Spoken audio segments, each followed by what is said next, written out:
Now, the greatest radio shows of all time. Suspense. The Shadow Node. Washington calling David Harding, Counter-Spy. Classic radio theater. The Great Gildersleeve. Fibber McGee and Molly. Dragnet. Gunsmoke. The Lone Ranger. Now, step back into a time machine with your host, Wyatt Cox. Good evening, friends of the Inner Sanctum. Well, crime on this Wednesday with episodes of Nightbeat starring Frank Lovejoy, John Dehner with Have Gun Will Travel, William Conrad and Gunsmoke, and let's see, what else do we have coming up here this hour? Oh, X-1 from 69 years ago, and this is crime because we're going to deal with the parade and the coming of the Martians. Yep. And the Strange Dr. Weird also going on the end of it. That's coming up on this Wednesday. Brand new month, first day of May, 122nd day of the year, 244 days left till we get to 2025. Now, the start of the general strike, which eventually won the 8-hour workday in the U.S., happened on this date in 1886. These events are commemorated today as May Day or Labor Day in many industrialized countries. Now, the Schofield mining disaster killed 200 in Schofield, Utah on this date in 1900, the fifth worst mining accident in U.S. history. The Pan American Exposition opened in Buffalo, New York on this date in 1901. In 1915, the Lusitania departed New York City on her 202nd and final crossing of the North Atlantic. 6 days later, the boat was torpedoed off the Irish coast. 1,198 people dead, 128 Americans, rousing American sentiment against Germany. 1927, the first cooked meal on a scheduled flight introduced in 1927 on an Imperial Airways flight from London to Paris. In 1931, the Empire State Building dedicated in New York City.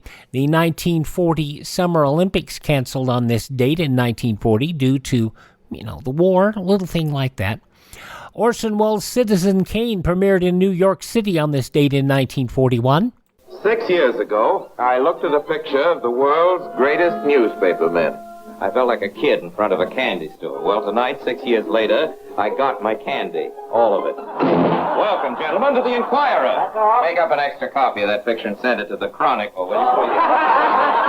It'll make you all happy to learn that our circulation this morning was the greatest in New York. 684,000. 684,132. Right. And enough welcome to. I hope you'll forgive my rudeness in taking leave of you. I'm going abroad next week for a vacation. I promised my doctor for some time now that I'd leave when I could, and I now realize that I can't. Citizen Kane, premiering on this date in 1941. It was announced on this date in 1945. Adolf Hitler and Eva Braun committed suicide. This is London calling. Here is a news flash. The German radio has just announced that Hitler is dead. I repeat that. The German radio has just announced that Hitler is dead. Hitler shot himself in the head. Eva Braun bit into a cyanide capsule 1 day earlier. In 1950, Guam organized as a U.S. Commonwealth. In 1956, the polio vaccine developed by Jonas Salk made available to the public on this date in 1956. In 1960, Francis Gary Powers in a Lockheed U-2 spy plane shot down over the Soviet Union, and that sparked a diplomatic crisis. Were you aware, defendant, that in penetrating into Soviet territory and violating the Soviet border, you were infringing upon the sovereignty of the Soviet Union? Yes, I was aware of this. Radio Moscow's broadcast of Francis Gary Powers on this date in 1960. In 1967, Elvis married a young woman he met in Germany. Did you meet anyone special in Germany? Not any special one. There was a little girl that I was seeing quite often over there that her father was in the Air Force, and actually they only got over there about 2 months before I left. I was seeing her, and she was at the airport when I left. And there were some pictures made of her. but it was no big romance. Elvis would develop it into a big romance. He married Priscilla Beaulieu at the Paladin Hotel in Las Vegas on this date in 1967. Amtrak, the National Railroad Passenger Corporation, formed on this date in 1971 to take over U.S. passenger rail service. The 1982 World's Fair opened in Knoxville, Tennessee on this date. And in 1989, Disney MGM Studios opened in Orlando. On the third day of the 1992 L.A. riots, African-American criminal Rodney King appeared in public before television news cameras to appeal for calm and plead for peace, asking people, I just want to say, can we all just get along? In what became known as the Mission Accomplished speech, President George W. Bush declared on this date in 2003, major combat operations in Iraq have ended on board the USS Abraham Lincoln off the coast of California. This much is certain. No terrorist network will gain weapons of mass destruction from the Iraqi regime, because the regime is no more. Now, President Bush's assertion and the sign itself became controversial after guerrilla warfare in Iraq increased during the Iraqi insurgency. The vast majority of casualties, both military and civilian, occurred following the speech. 2 years later, an Australian man who was working in Iraq apparently abducted there, according to a videotape distributed to news agencies that showed the man pleading for his life and asking President Bush to withdraw the U.S. military. They are strong. They will look after themselves against their neighbours. Please help me. I don't want to die.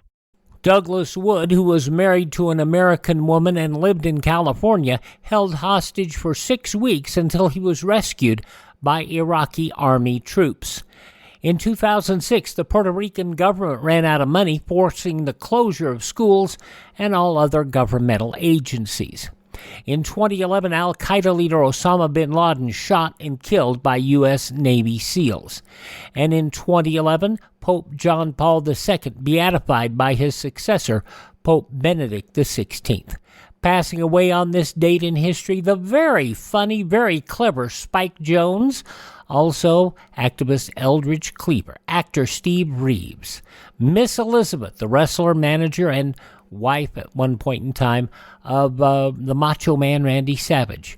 From As the World Turns, Helen Wagner passing away on this date, Janice Rand on the original Star Trek TV series, Grace Lee Whitley passing away on this date, actress Olympia Dukakis, and the man who sang about sundown and the wreck of the Edmund Fitzgerald, Gordon Lightfoot, passing away 1 year ago today. Among those who were born on this date, Calamity Jane, Kate Smith, Where the Moon Went Over the Mountain, also comedian, the very funny Louis Nye, Czech conductor Walter Susskind, also Glenn Ford, Jack Parr, Dan O'Herlihy, novelist Joseph Heller, Art Fleming, astronaut Scott Carpenter, Sonny James, and broadcast journalist Max Robinson, all born on this date in history. Hi, this is Jeff Foxworthy. It is now time for the birthday announcements. The following people are now officially older than dirt. We start off with Judy Collins, who lived with love from both sides now. Judy Collins, 85. Rita Coolidge, 79 years old today. Ray Parker Jr., who you going to call? Ghostbusters, yes. Ray Parker Jr., 70. She was the judge on the People's Court for 22 seasons. Marion Million, 63 today. Faith Hill's hubby, Tim McGraw, Don't Take the Girl, 57 years old today. And he was Christian Grey in 50 Shades of Grey. Jamie Dornan, 42. Those just a few of the people who celebrate the first day of May as their birthday. If this is your birthday... Hi, we're the Four Freshmen, and we just want to say, Happy birthday to you. And we'll start off with this Wednesday edition of Classic Radio Theater with Wyatt Cox with an episode of Nightbeat starring Frank Lovejoy from 74 years ago, May 1st, 1950. That's next.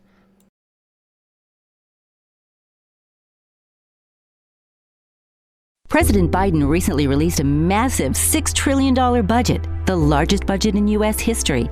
And guess who pays the bill? That's right, you, the American taxpayer. American citizens and business owners will be paying more taxes. That's a fact. And if you owe back taxes, they will be coming after you to collect payments. In fact, President Biden also hired thousands more IRS agents to go after you. If you got a letter from the IRS and you know you owe back taxes or you haven't filed in years, don't put your head in the sand. Call us today. We've saved our customers millions of tax dollars. One quick, free phone call will show you how we can reduce your past tax bill and save you thousands. Guaranteed, or you pay nothing. Call now. 800-932-1431. 800-932-1431. That's 800-932-1431. Paid for by the Tax Helpline. And now on Classic Radio Theater with Wyatt Cox, we go back 74 years to May 1st, 1950. Frank Lovejoy, starring as reporter Randy Stone in Nightbeat.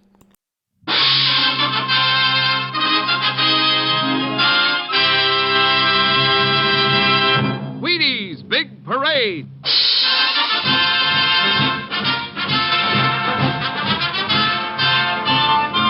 The makers of America's favorite whole wheat flakes, Wheaties Breakfast of Champions, invite you to Wheaties Big Parade, a thrilling procession of radio's greatest summer entertainment programs. Yours for the listening on NBC.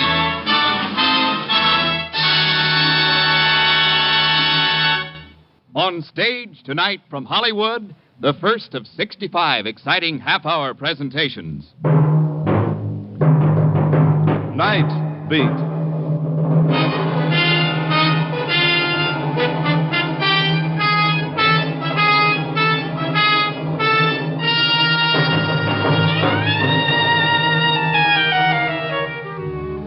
Hi, this is Randy Stone. I cover the Nightbeat for the Chicago Star.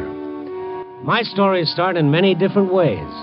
This one began with a question and ended when the secret locked in a man's mind brought sudden death. Nightbeat, starring Frank Lovejoy as Randy Stone.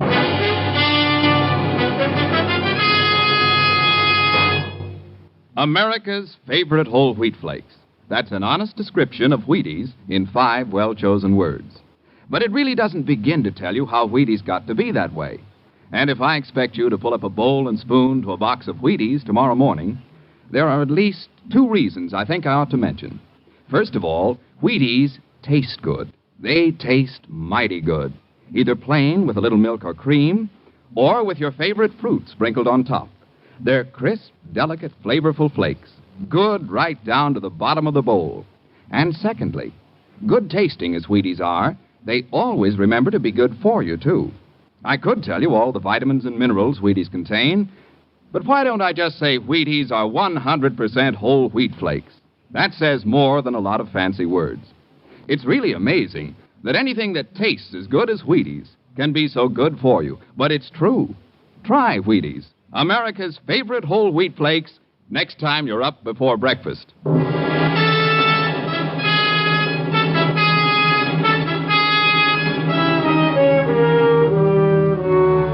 Tonight I had another story to write. Find it somewhere in the 3,000 square miles of Chicago, among the people who are Chicago. People. Ever get the feeling you'd like to forget that word? Close a mental door, snap a psychic lock, and boom, you're alone? Can't do it, pal, because maybe you're people, too. So tonight I watched them again. I wandered south on Western Avenue, crossed Addison, and there was Riverview Park. I walked around there, watching the people hurry themselves from one thing to another, each one trying to catch up with a couple of hours of fun. Get your way here. I can't get your way for 25. And then I saw a sign that read, Mentallo, the Marvel of the Age, knows everything. Admission 25 cents. Okay, I'm a sucker for any man who knows everything and freely admits it. He might even know what makes the world tick, like a time bomb. That'd be worth 2 bits of anybody's money. I went in. Mentallo was in the middle of his act. Battle of Waterloo proper was begun at 11:30 a.m. on June the 17th, 1815. The battle went through 5 distinct phases until the French were routed. That right, lady? Well, yes, it is. It sure is. Now, who's next? Who has the next question? You, sir. You just came in. You seem a little skeptical. Are you talking to me? I am, sir. Maybe you'd like to ask Mentallo a question. Oh, all right. What's the temperature of the sun? Mentallo, the gentleman thinks he's stumped you. The temperature of the visible surface of the sun is about 6,000 degrees centigrade. The interior temperature is estimated at approximately 20 million degrees centigrade. Is that correct, sir? I'll take his word for it. And you can, sir. Now, who's next? I got a question. Very good. Ask it. Mentallo. Yes? What happened? What happened to you on the 15th of last month? What happened? The 15th? Yeah, the 15th. Mentallo. The 15th? Make him get out of here. Get him away. That's all for this show. That's all. Nothing wrong. Stop dead! Cheer up, folks. Everything's all right now. Cheer up. Okay, thanks. Mentallo, come on. Let's get out of here. It happened again, Phil. Again? You want a doctor? Huh?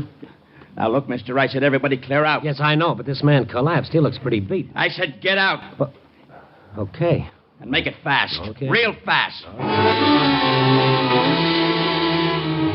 So I made it real fast, like the man said. But as I walked through the carnival grounds, that bird brain of mine that just won't let me grow old gracefully started working overtime. Why did Mentallo do a nosedive when that question was asked? What happened to him on the 15th of last month? Listen tomorrow at the very same time, and Just Plain Stone will tell you all about it. But then, just as I'd reached the edge of the carnival grounds, a voice pushed its way through my thoughts. Test your eye and your aim, folks. Knock down the ducks. It was the man who'd asked the question. I walked over to the shooting gallery and picked up one of the rifles. I say, here you are, mister. Test your eye and your aim. Why, sure, thank you. Well, that was close, pretty close. I'll try to do better. Just a little more practice, that's all. A little practice. Yeah, like everything else. Uh-huh. Well, that's better. By the way, what happened to you on the 15th of last month? Take your shots and beat it. Why did you ask that question? Give me the rifle, mister. I got 5 more shots coming. Not tonight. Give me it. I pays my quarter. I takes my shot. I said hand me the rifle. Okay, here. You want to see something? Watch.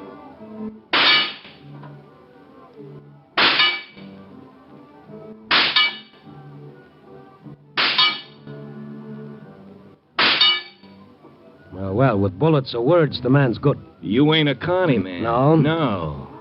But you're awful curious. That's an old family failing and an occupational hazard. Uh-huh. Why did you ask Mentallo that question? Did you know how it would affect him? You know, mister, a couple of months back, a guy picks up one of these rifles. He don't know nothing about guns, see? He gets careless and the gun goes off. At him. He's dead. Accident. Pal, you have a strange, oblique way of making me feel uncomfortable. I see what you mean. Uh-huh. Now you're hitting the bullseye. So long, mister. Okay, twice I got curious, twice I drew blanks. I thought about it some more and then decided to pass it up in favor of the cotton candy. And then I saw Mentallo. He was walking down the midway, but like a man in a trance. There was something about him that screamed, I need help. His little figure seemed odd, incongruous against the laughing, hurrying people. I followed him, wondering, and then he stopped in front of the roller coaster. For a moment he watched it, and then, as if suddenly making up his mind, he headed for the ticket booth. That didn't figure, so I bought a ticket, too, and followed him to the loading platform. Tickets for the next ride, please. Tickets for the next ride. Here you are. Oh, thank you. Tickets for the next ride. Tickets for the next ride, please. I got in the car directly behind Mentallo. That dazed, bewildered expression was still on his face. His hands gripped the side of the car. He half rose in his seat as though he were going to leave, but he sat down again. And then... All right, lock the safety bars. It's 200 feet up. Lock your safety bars. We started up the long incline toward the top of the 200-foot grade. I kept my eyes on Mentallo. He gripped the safety bar in front of him until his knuckles whitened under the pressure. A couple of kids behind me began to rib me. Geez, hi. I'm getting scared. Hey, mister, you gotta have a girl with you. I did, but I left her in the funhouse. Oh, what a square she must be. Hey, if you get scared, mister, hold on to me. I'll keep that in mind. Hey, baby, I paid 4 bits for this. Let him grab his own cookie. hey, watch it. We're going over. Here we go! And then it happened. We started down the almost perpendicular drop. Mentallo stood up. Mentallo! Let me go. Let me go! Mentallo struggled to his feet, almost dragging me out of my seat with the safety bar for me. I held him while we hurtled down the long drop and finally hit the bottom. Then Mentallo stopped struggling to get free. He went limp and sagged back into his seat. Why did you... Then Mentallo stopped struggling to get free. He went limp and sagged back into his seat. Why did you stop me? I've got to kill myself. Well, he almost did, and me with him. My arms ached from the effort of holding him down. But the ride was finally over. I got him off and away. He let me lead him like a child out of the park and to his cheap hotel room on the north side. I told him who I was and then waited until he spoke. Why didn't you let me do it? Well, I'm just an old busybody. How about some coffee? No, nothing. Just leave me alone, please. Just a minute, I saw your act tonight. I heard the question that sent you off. It's always someone different who asks it. Never the same person twice. Have you ever got hold of the person who asks it? No. I was afraid to. What did happen to you on the 15th of last month? I don't know. Something tells me that I must not remember. I must not. Your act is legitimate, isn't it? Legitimate? Yeah, no fake. No shills to ask questions you're sure to know the answer to. I have a photographic memory, Mr. Stone. I never forget anything. Yet you've forgotten one day of your life. Yes. You don't believe it, do you? Oh, yes, I do. But why did you try to kill yourself? Because I know that if I do remember, I wouldn't be able to stand it. Don't you have any clue at all? Two things. Two things that mean nothing. Or maybe they do. What are they? It's just streamers in the sky and the name Helene. Streamers in the sky and Helene. Who is Helene? I don't know anybody by that name. I don't. I tell you, I don't. All right. Now take it easy, Mentallo. Oh, get out and leave me alone. Get out. Yeah. Get out and leave him alone. Phil. Well, my friend the Barker, hello. What are you doing here? I brought Mentallo home after he tried to kill himself. What? Mentallo, you all right? I'm all right, Phil, but I don't want to remember. Look, Phil, for what it's worth, he's sick. He's got to see a doctor. No, Phil, get him out of here. Mister, get out. But this man is... Get out and don't come back. Because if you do anything that hurts Mentallo, I'll kill you.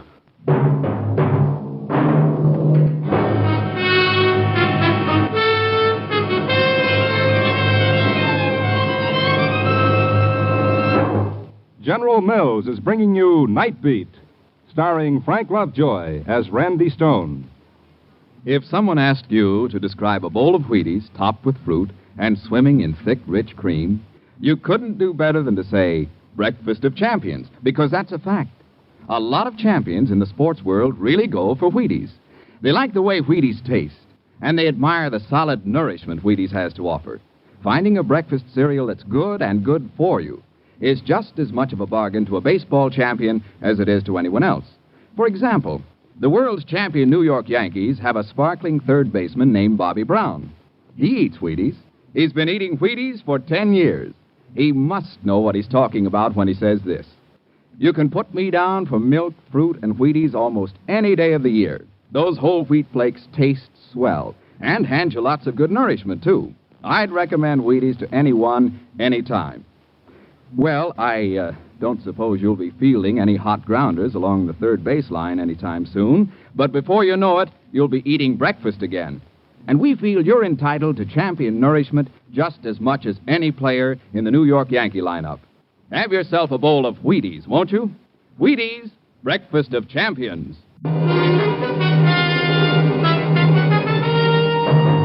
And now back to Nightbeat and Randy Stone. Like I said before, sometimes you'd like to seal off the rest of the world and forget it. Let 1,000 people die in a flood, and we click our tongues and say, how terrible. And that's as far as it goes. But let one kid scratch himself on a nail and 87 people come running with the iodine. The human reality of what happens to a lot of people at once is too big for us. But what happens to one individual is something each of us can get hold of. I don't know, maybe that's what sent me to a friend of mine, a psychiatrist whom I dragged out of bed. But, Randy, what concern is Mentallo of yours? Oh, I don't know, Ken. Why'd you become a psychiatrist? Why? I see what you mean. Okay, you see what I mean. Now, what gives with Mentallo? Self-protection. His mind is protecting him. Whatever happened on the 15th of last month is suppressed. The memory is horrible enough to force a complete blackout. Yeah, but he remembers two things, Ken. Streamers in the sky and the name Helena. What do the streamers mean? Almost anything. This guy's symbol for something else. Yeah, he tried to kill himself tonight. Will he try it again? It's likely. Well, what'll set him off again? Hard telling. Question, object, anything. Was Mentallo upset when you left him? Upset? He was practically hysterical. I'd better go with you. Oh, you're worried too, huh? I'd feel better if I saw him. Let's go.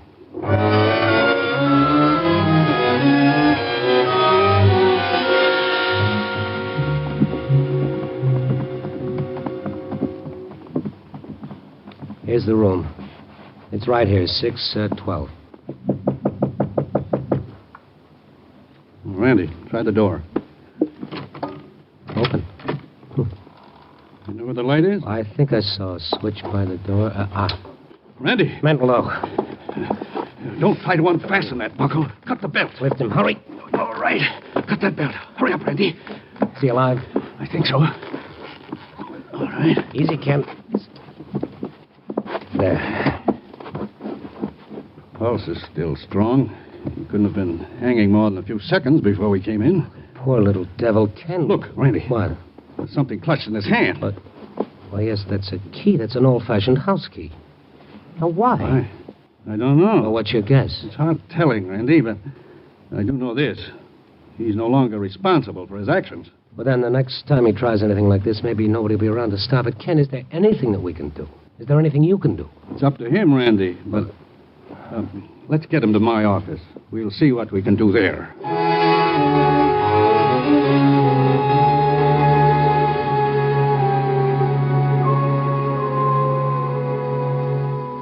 Feeling better, Mentallo? Yes, thank you. You know where you are? No, where's Phil? Oh, you're Barker? I don't know. Now listen to me, Mentallo. You tried to hang yourself. Do you remember that? Yes. After Phil left, I felt so hopeless. You had this in your hand, this key. Look at it. I found it in my pocket, and I knew I had to kill myself. Is it your key? Do you remember what it's for? No. He won't remember that, Randy. Oh. Who are you? He's a friend of mine, and he's a doctor, Mentallo. Well, I don't want any... Now, look, twice tonight you tried to kill yourself. Once is enough to call in the police. No. Oh, don't worry. That's not what we want to do. I want to help you, and the doctor wants to help you. Please believe that. No one can help me because I can't remember, and I must not remember. The police will ask questions when they learn you tried to kill yourself. But it's no business of theirs or yours. Why don't you leave me alone? Why do you care? Oh, that's the same old question asked the same old way, and this time I've run out of answers. Make up one of your own. I don't know. I'm sorry. I believe you do want to help. Yes, we do. Now, look. There'll be no need to call in the police if you'll let us help you. You're sick. Do you know that? You're sick. Let us help you. All right. Good. Now, you trust Mr. Stone, don't you? Yes, I do. All right. You're going to sleep. When you feel this hypodermic needle, start counting backward from 100. Just a little sting. Then start counting backward from 100. Now. Mr. Stone. Mr. Stone. What, Mentallo? You stay near? Oh, yes, I'll stay. Start counting. 99. 99. 98. 95. 90. He knows your voice, Randy. He trusts you. You ask the questions. Me, is it all right? Yes. Mentallo, can you hear me? Yes? It's the 15th of last month. The 15th of last month. Streamers in the sky. What streamers? What are they? Where are they? The Aurora Borealis. The Northern Lights? Yes. Aurora. I went to Aurora. Aurora, Illinois? Yes. I was there. Now you're in Aurora. Where did you go there? The house. Yes, I've got to open the door. The key. Here's the key. Unlock the door. She's going to be here. Helene. Who is Helene? I love her. She loves me. There's the room. The room. All right. Now you're in the room. What did you do? I waited for her. And she came in. And then I... Helene!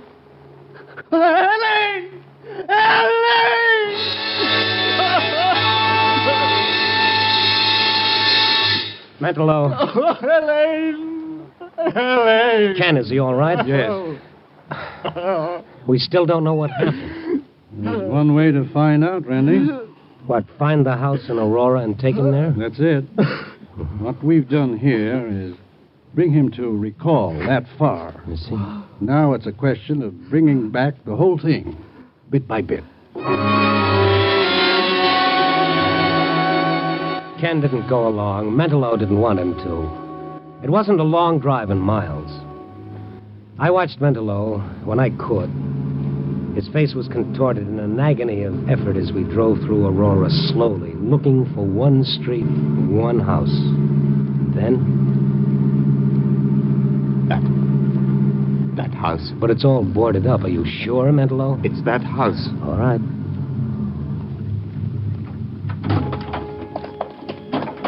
The house set back from the street. The only light came from a street lamp half a block away. Mentallo walked slowly ahead of me, up the walk toward the porch, then up the porch stairs. Open the door. Locked. It was locked that day, too. Well, unlock it. You've got the key. Yes, the key. Where's the light switch? No light. All right. We'll use the flashlight.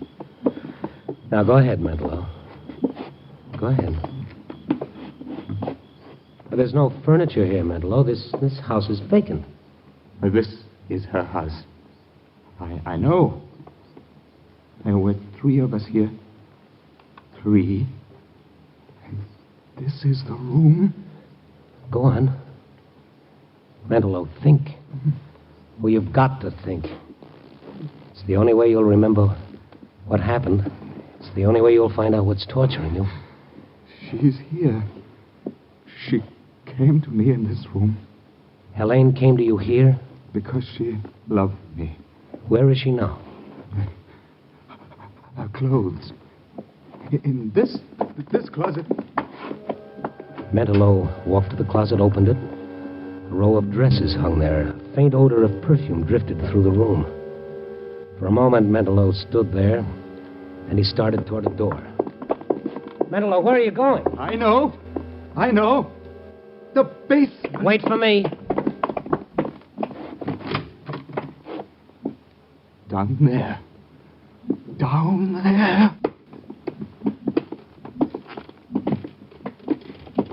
There's no one here, Mentallo. No one at all. The basement's empty. Not empty. She...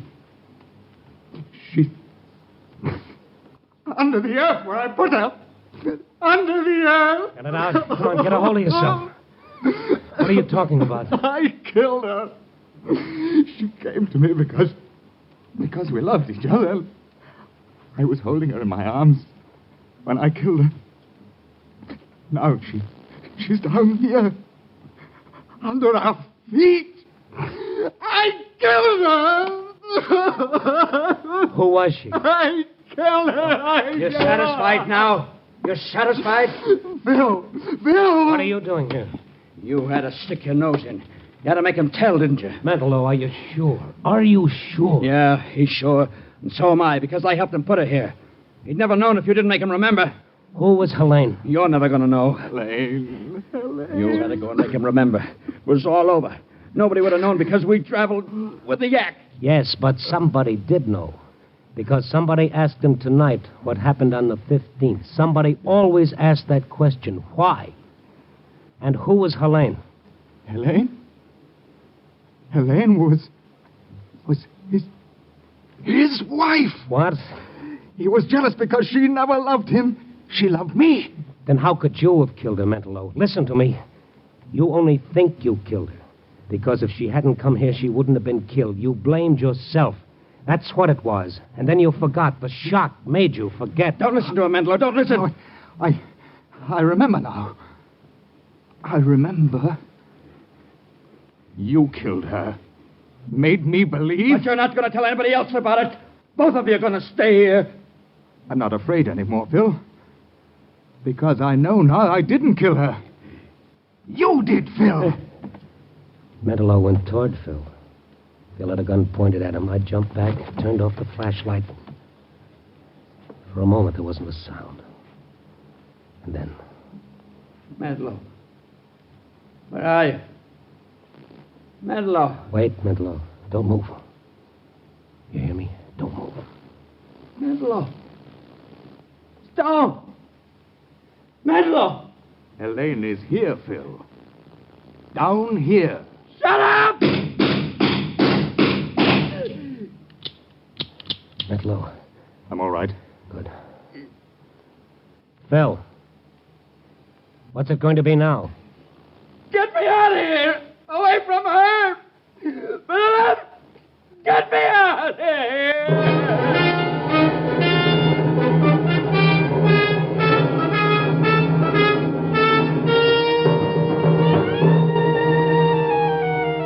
Well, it's almost dawn now. I can go home to my little trundle bed and sleep the day away. Yo-ho-ho, the reporter's life for me, oh, sure. But anyhow, I got my story. Two men, one whose feelings of guilt forced him to believe he'd killed the woman he loved, and another man whose feelings of guilt made him a gibbering coward. But where's the moral? That someone always pays for a crime? Sure, but who is guilty? Maybe we should say, what is guilty? What's in that space above our eyes that makes us act the way we do? That makes us people? To louse up Shakespeare, there are more things in the darkness of the mind than are dreamed of in your philosophy, Mr. Stone. Oh, you can call me Randy, pal. Just call me Randy. Copy, boy.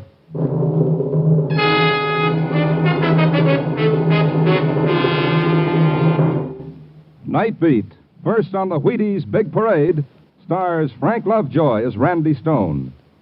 Here again is Frank Lovejoy. Stepping out of the role of Randy Stone, I'd like to make a very important request of you and your family. Pick up the May issue of Reader's Digest and turn to page 73 and read the short article called, What Do You Eat for Breakfast? I was amazed to learn from this article how important a good breakfast is to the health and welfare of every one of us. And that means the health and welfare of our nation.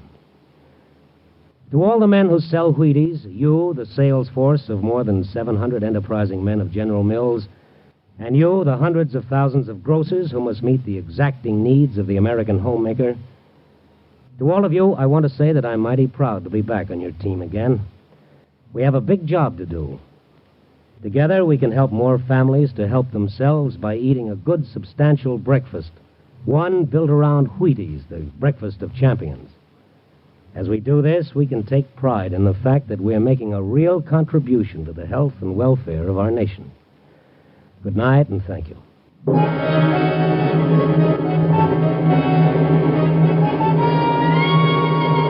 Nightbeat, starring Frank Lovejoy, is produced and directed by Warren Lewis and edited by Larry Marcus. Tonight's script was written by Russell Hughes, with music by Frank Worth. The part of Mentallo was played by Ben Wright.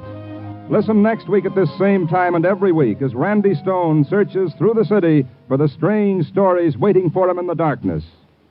And now, on Wednesday night, listen to Brian Donlevy in Dangerous Assignment on the Wheaties Big Parade.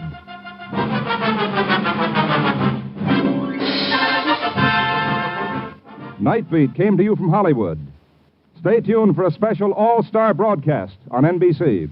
And from 74 years ago, May 1st, 1950, Nightbeat here on Classic Radio Theater with Wyatt Cox. Let's head out west for an episode of Have Gun Will Travel starring John Dehner. That's next.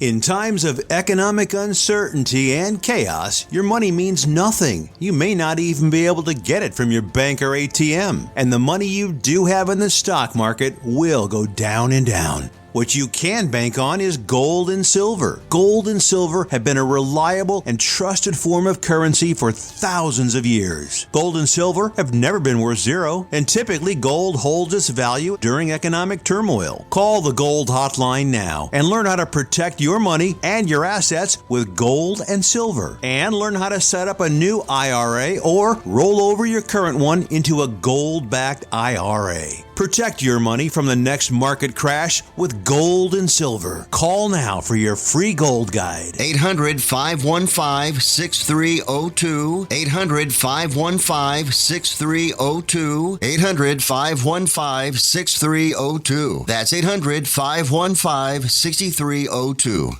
Classic Radio Theater with Wyatt Cox continues now as we head to San Francisco, California.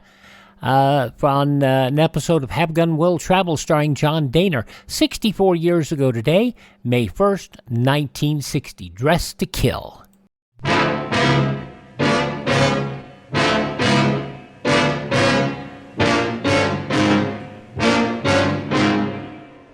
Two armed men against my derringer are not very good odds. But it's the chance I'll have to take if you expect me to bring your sister back alive.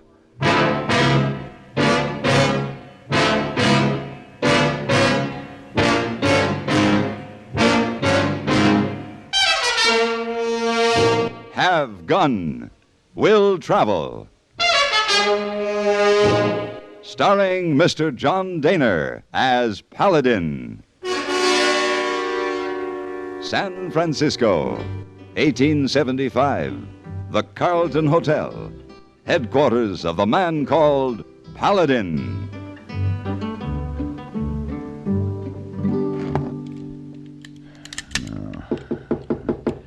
Yeah, who is it? It's Hey Boy.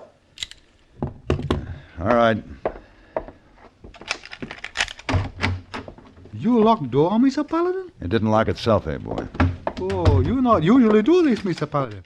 Just closing the barn door before the horses are stolen. Oh, horse you're not allowed in hotel room. Yes, hey boy. That's why I sent you to the livery stable. Is everything set? So you load big gun and little cousin too, eh? Little cousin. Oh, yeah, the derringer. That's the kind of insurance I need for this trip. What about the horses? Oh, yes, sir. Man at Sabre has fast horse ready. Good. He said unless you want to where to get fresh ones on trip. Most unusual. Shorties at Prickly Pear Springs, Louis in Lonesome Valley, One Eye in Hangman's Gulch. Mr. Paladin, why you go these strange places? Get fresh horses, hey boy. Just put the list with my coat over on the bed, will you please? Yes, sir. You not tell Hey Boy where you go, but he will still help you pack. No, don't bother. I'm all ready as soon as I finish with these guns. Oh, my. What? Ooh, holy my. Hey, boy.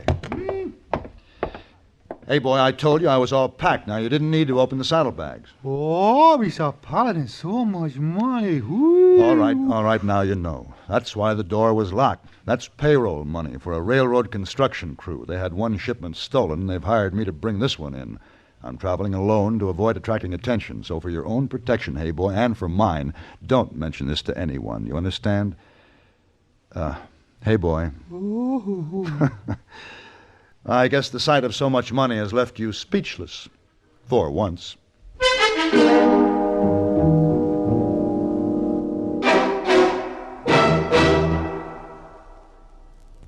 Constipation is something people don't talk much about, but it can be a problem for anyone, even doctors. And when constipation occurs, it's interesting to see just what doctors consider important about a laxative they might use or recommend. Now, a majority of the doctors we heard from had this to say. A laxative should be effective, gentle, close to natural acting. A medicine that can be used with complete confidence. Well, pleasant-tasting chocolated X-Lax is effective. Overnight, it helps you toward your normal regularity. X-Lax is so gentle, so close to natural acting, there's no upset. That's why many doctors and millions of people use X-Lax with complete confidence. X-Lax, the laxative that helps you toward your normal regularity gently, overnight.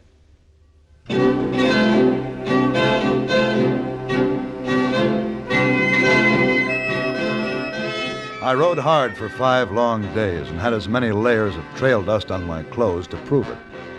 But finally I arrived safely at the miserable town of Terminal. Dirty as I was, I began to feel cleaner as I rode along the filthy street, crowded with the riffraff and the lowlife who follow construction camps. And then, suddenly to my amazement, I saw a young gentleman strolling along as immaculately dressed as if he had just stepped out of a fashionable haberdasher's in New York City. And I wasn't the only one who saw him. 2 men were luring him into an alleyway, and I realized the young man was headed for trouble. Come on, boy. Up. Hey, look out, mister. Look out behind you. Run for it. Hey.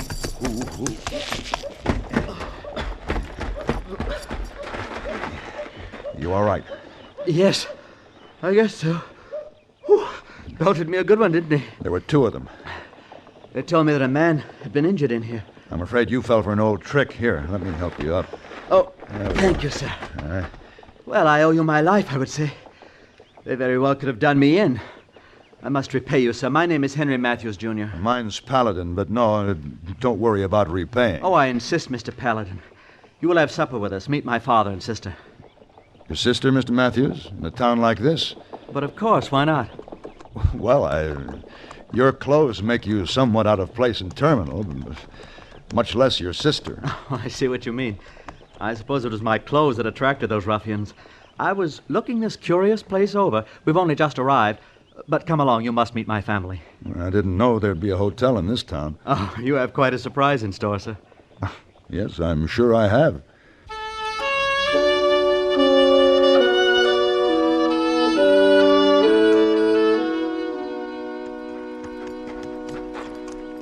Oh, we're nearly there, Mr. Paladin. It's just around that building. You'll like Father. He's a good sort. Alice is attractive enough, but rather stuffy at times. You know, I still can't get over seeing you in a place like Terminal. Abroad, maybe, say on the Champs-Élysées. Well, actually, we were all set to take the grand tour this summer, but Father decided a trip west would be good for us, and I love it. Alice hates it. Father's president of the railroad, you see, and... Oh, there we are. Well, I'll be. It's Father's, specially built for him. A private railway coach on a siding. It's really quite nice inside. I think you'll like it. Well, I'm sure I would, Mr. Matthews, but I really can't. I'm much too dirty and dusty for such accommodations. I don't even have fresh clothes. No problem at all. First a bath, then your choice of my wardrobe. I'd say we're practically of a size. Oh, did you say bath? Of course. The very least I could do. Shall we? I'd be a fool to refuse. I should explain, I'm delivering some, important papers, so even though my saddlebags seem filled, I don't have other clothes. No need to explain.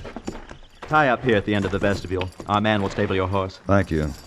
If you like, I'll place your saddlebags in the coach safe. I'm sure Father won't mind. Oh, fine. I'll bring them in. My valuable papers will be right at home in your safe. Righto. After you, Mr. Paladin. Thank you, sir. Oh, there's Alice. Henry Matthews, Jr., just what do you think you're doing? Hello, Alice. I saw you from inside with this man, Jr. You aren't bringing him inside, are you? Yes, Alice, I am. He did me a very great favor. He's staying for supper.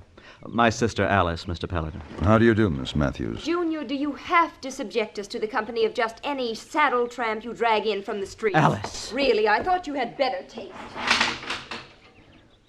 Oh, I'm terribly embarrassed, Mr. Paladin. Well, perhaps she's right. I'm not a very pleasant-looking supper companion at the moment. We'd better make it some other time. Well, that looks like a boarding house of sorts over there. Nonsense. You're coming inside, and we'll make Alice eat her words. You just follow me. Are you coming? Huh? Oh, yes, all right, if you insist. I do. What were you looking at? Those two men who tried to rob you. Where are they? No, they've disappeared. I think they were watching us. Well, don't worry about them. We'll be safe inside. Will we? Truthfully, Matthews, I'd rather tangle with those toughs out there than go inside to face your sister.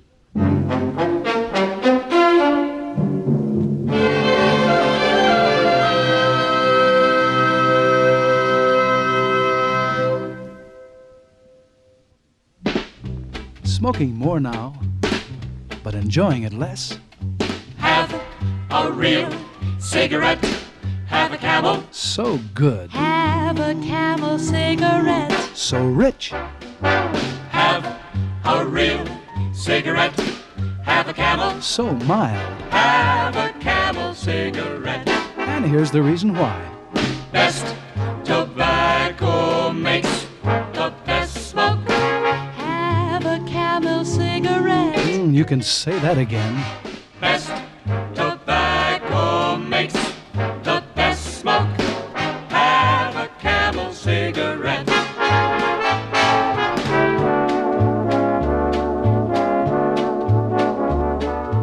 If you're smoking more these days, but enjoying it less, then change to Camels, the best tasting cigarette of all.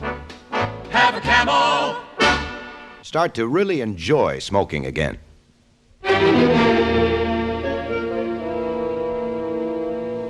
I soon forgot about the two rough-looking men outside. It was hard to believe that I was in the miserable town of Terminal. The luxury of the Matthews private railway car left nothing to be desired. A bath, a shave, clean towels, and a handsomely tailored suit gave me a new outlook on life. To your good health, Paladin. And to yours, sir. Ooh. I think that washed away the last of my trail dust. Well, I must say, Paladin, Alice's saddle tramp's become more of a gentleman than she ever met in Boston. It's surprising what soap and water can do, plus clean clothes. Oh, it's not just that. Oh, it's obvious you're a man of culture and intelligence. I can hardly wait till Alice sees you. You and your sister often have, shall we say, differences of opinion? No. I'm just a younger brother to dear Alice. She's convinced I have no judgment whatsoever. She may be right most of the time, but I get rather tired of having her prove it. I'm sure to show her up with you. But we'll soon find out. Father ought to be back now.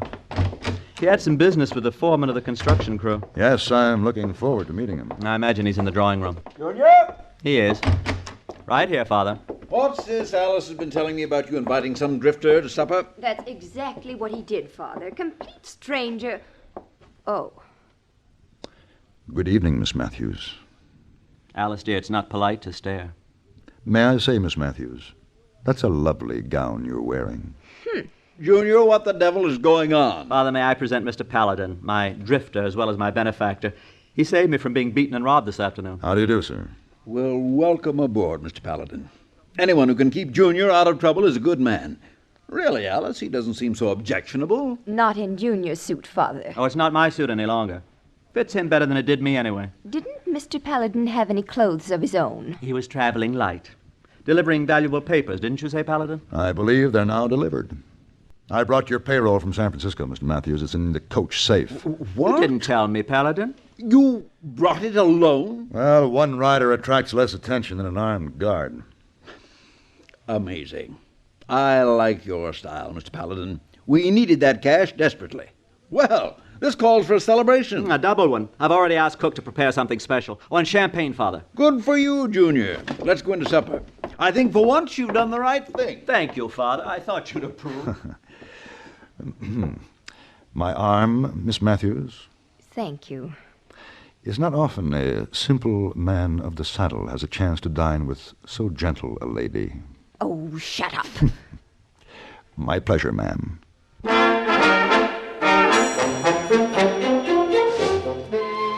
I'd have been quite skeptical if someone had told me when I rode into Terminal that I'd soon be dining in plush surroundings on continental cuisine with the president of a railroad, his son, and very lovely daughter.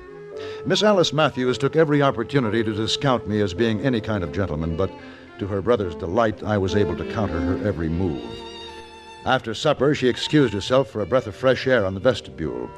I would have been very happy to join her, but Mr. Matthews wanted to talk business, and talk he did for nearly an hour. Yes, sir, Mr. Paladin, there's plenty of money to be made in the West.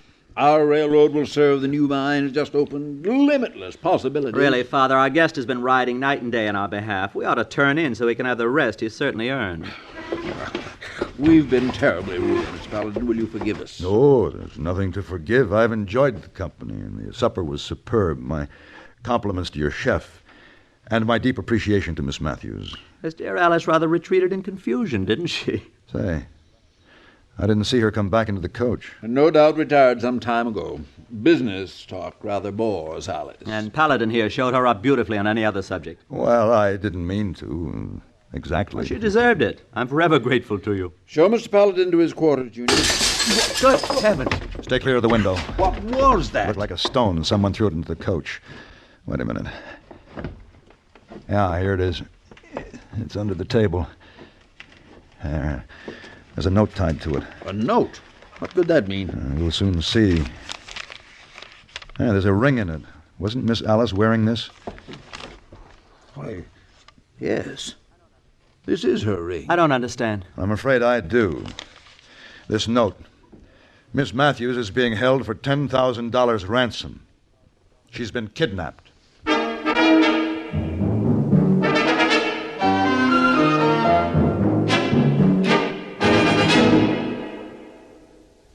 Aggie, your rug looks like new. Shampooed it myself right on the floor. And you said impossible. That's when I was all tired out with nagging backache. And muscular aches and pains. And am I glad I took your tip about that. You said try Doan's pills. Good advice. That's Doan's pills, an analgesic and mild diuretic to the kidneys. Nagging backache, also headache, dizziness, and muscular aches and pains may come on with overexertion, emotional upsets, or everyday stress and strain.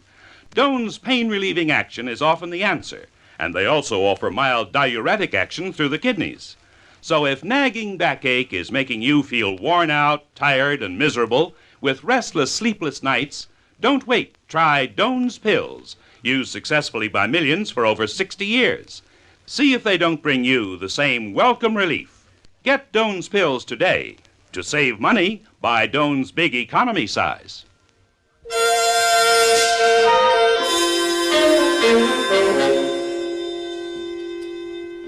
The crudely scrawled note demanded $10,000 for the return of the young lady. It also stated that her brother was to deliver the money behind the terminal saloon at midnight, and he was to come alone and unarmed. The Matthews, Sr. and Jr., offered rather drastic solutions. I'll deliver the money and then thrash the scoundrels. We'll call out the whole construction crew. Now, We'll have them and tear this town apart. Gentlemen, either way, Miss Alice might be harmed. The two men who tried to rob Henry and then followed us here are probably behind this. No, we'd better comply with their orders, with one exception. What do you mean, Paladin? It's obvious that if you took the money, they'd take you, too, demand double the ransom. Now, it's almost midnight. I'm already dressed in your clothes, and we'll have to take the chance that they'll mistake me for you. And if they don't, I'll simply tell them I'm her older brother. After that, I'll just see what I can do. But couldn't I? It's brave of you to offer, Junior, but Mr. Paladin's better equipped for this sort of thing. We'll pay you well, sir. No, I wouldn't think of it. That's very sporting of you, Mr. Paladin, but nonsense. Well, can't I even go with you? They said alone, Junior. Yes, but he won't be armed. No, not with my 6-gun, just its little cousin, well concealed. I beg your pardon? My Derringer. Good idea, Mr. Paladin. Now, there's only one thing that bothers me. Yes? Your sister. The kidnappers might accept me as her brother, but I doubt if she will. I had a feeling I was being watched from the moment I stepped out of the railway coach. The gambling saloons were doing a big business, so there were very few people on the streets. I found the terminal saloon and walked behind it into the darkness. And the vague feeling that someone was behind me suddenly grew less vague when I felt a gun barrel against my back. Don't move, mister. No guns, eh? Good thing for you. We followed your orders to the letter. Here, what are you doing? Just putting a bag over your head, mister. And now, turn around. Drop that satchel and stick out your hands. Now, what's the meaning of Drop this? it. I ain't taking no chances. What do you think you're doing? With your hands tied and your head covered, you'll stay out of mischief. There we are. All the money in this bag? See for yourself. Oh, don't you worry, I will. Right now, we're going to take a little wagon trip. Move.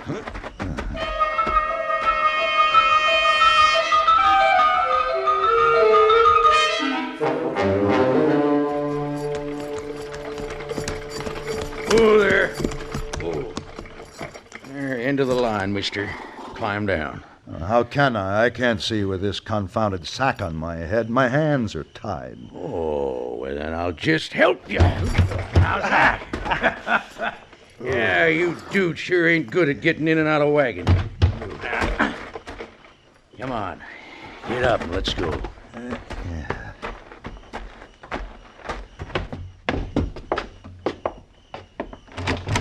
Inside. You get him? I got him. Money, too. Good. Guess we hit pay dirt this time. Yeah, and we're gonna double it. My father will hear about this. Oh, that's right, Sonny. We'll get word to him. Should I put him in the other room with the girl? Yeah. I want to take a good look at this money.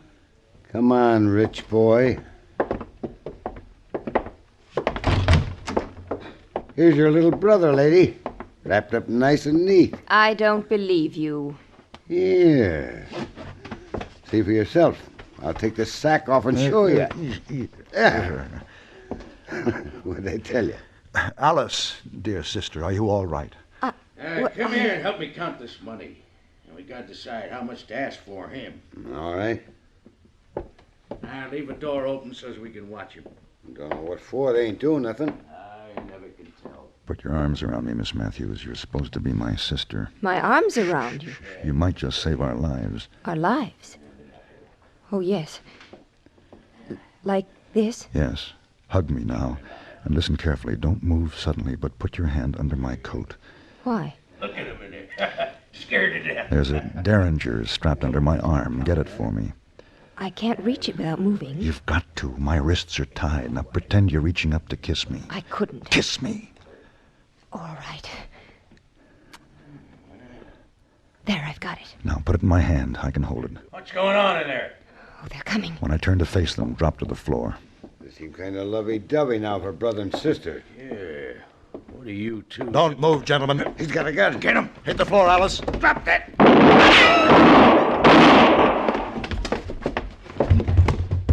Are you all right, Miss Matthews? Yes. Are they dead? They are. Oh. Oh, thank heavens. Mr. Paladin, I must apologize for the way I acted. Don't give it another thought, Miss Matthews. It seems our whole family is indebted to you. Isn't there any way I can show my gratitude? Well, you might untie my hands.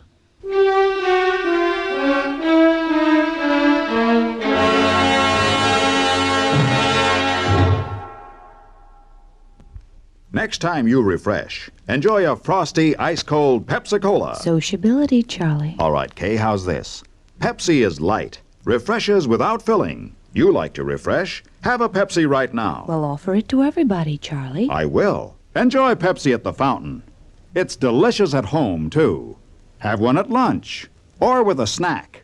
Charlie. At the beach or at dinner. Wherever you go, wherever you're thirsty, Pepsi is there. It's here, too, in our Be Sociable song. Be sociable, look smart, keep up to date with Pepsi.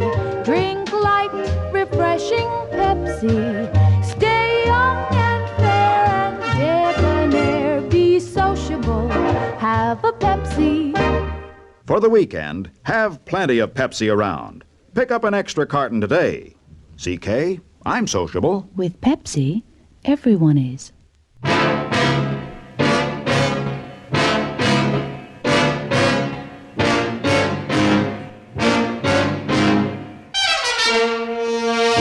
Have Gun. Will Travel. Created by Herb Meadow and Sam Rolfe, is produced and directed in Hollywood by Frank Paris and stars John Dehner as Paladin, with Ben Wright as Hayboy and Virginia Gregg as Miss Wong. Tonight's story was specially written for Have Gun Will Travel by Rod Peterson. Featured in the cast were Jack Edwards, Parley Bear, James Nusser, Jack Moyles, and Eleanor Berry. And now, here's a special word from our star, John Dehner. The current Crusade for Freedom campaign is important to all of us. The forthcoming summit meetings could yield real results for peace and freedom, or they could turn into a propaganda parade for the communists.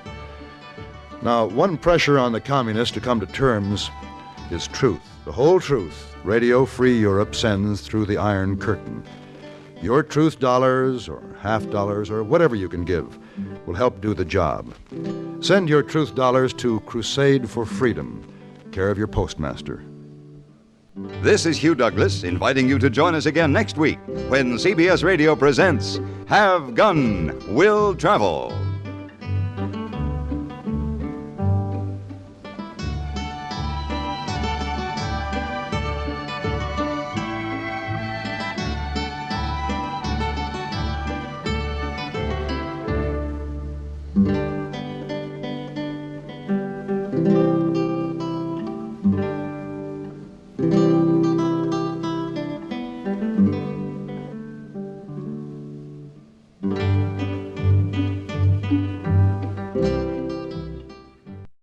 From 64 years ago today, May 1st, 1960, Have Gun Will Travel, here on Classic Radio Theater with Wyatt Cox. Tomorrow, we will have Counter Spy, also Broadway Is My Beat, Inner Sanctum Mysteries, The Lives of Harry Lime, and Superman. That's all coming up on our Thursday edition of the program. We continue this Wednesday with an episode of Gunsmoke starring William Conrad from 70 years ago today, May 1st, 1954. That's coming up next.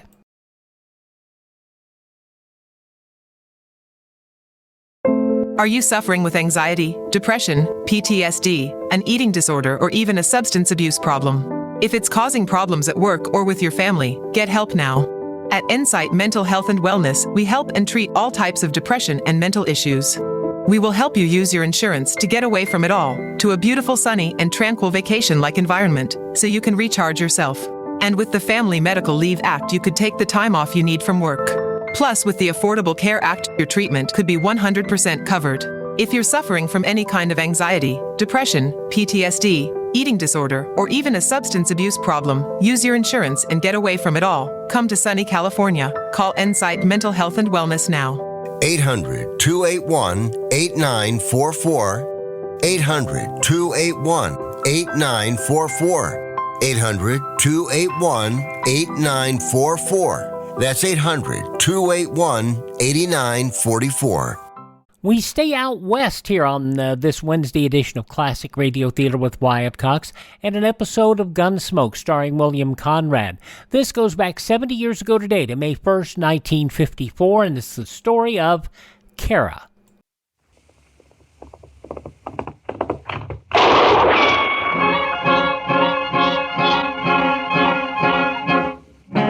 Around Dodge City and in the territory on west, there's just one way to handle the killers and the spoilers, and that's with a U.S. Marshal and the smell of Gunsmoke.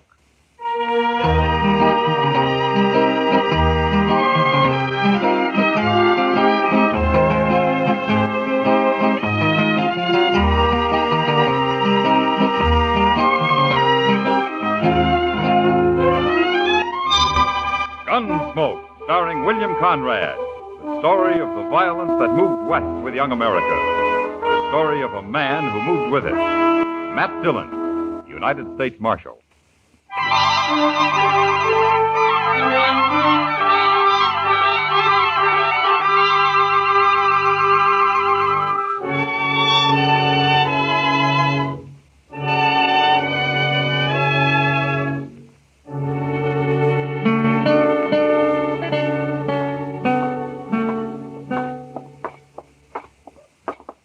Mr. Dillon, there's Miss Kitty, there in front of the Texas Trail. I think she's waiting to say hello, Chester. What's she going to work so early for? Why, it ain't hardly noon yet. I don't know about Kitty, but the stage from Wichita's due in about noon. Oh, I plumb forgot. Sheriff Benson's coming today, ain't he? That's what the telegram said. Why would the sheriff of Wichita come all the way to Dodge, Mr. Dillon? Must be mighty important. Maybe there's somebody here he'd like to take back with him. Hello, Kitty. Hello, Matt. Chester. Miss Kitty? So this is what Dodge looks like at noon. It's a little too real for me. We were wondering what brought you out so early. Sam sent word he wanted to see me.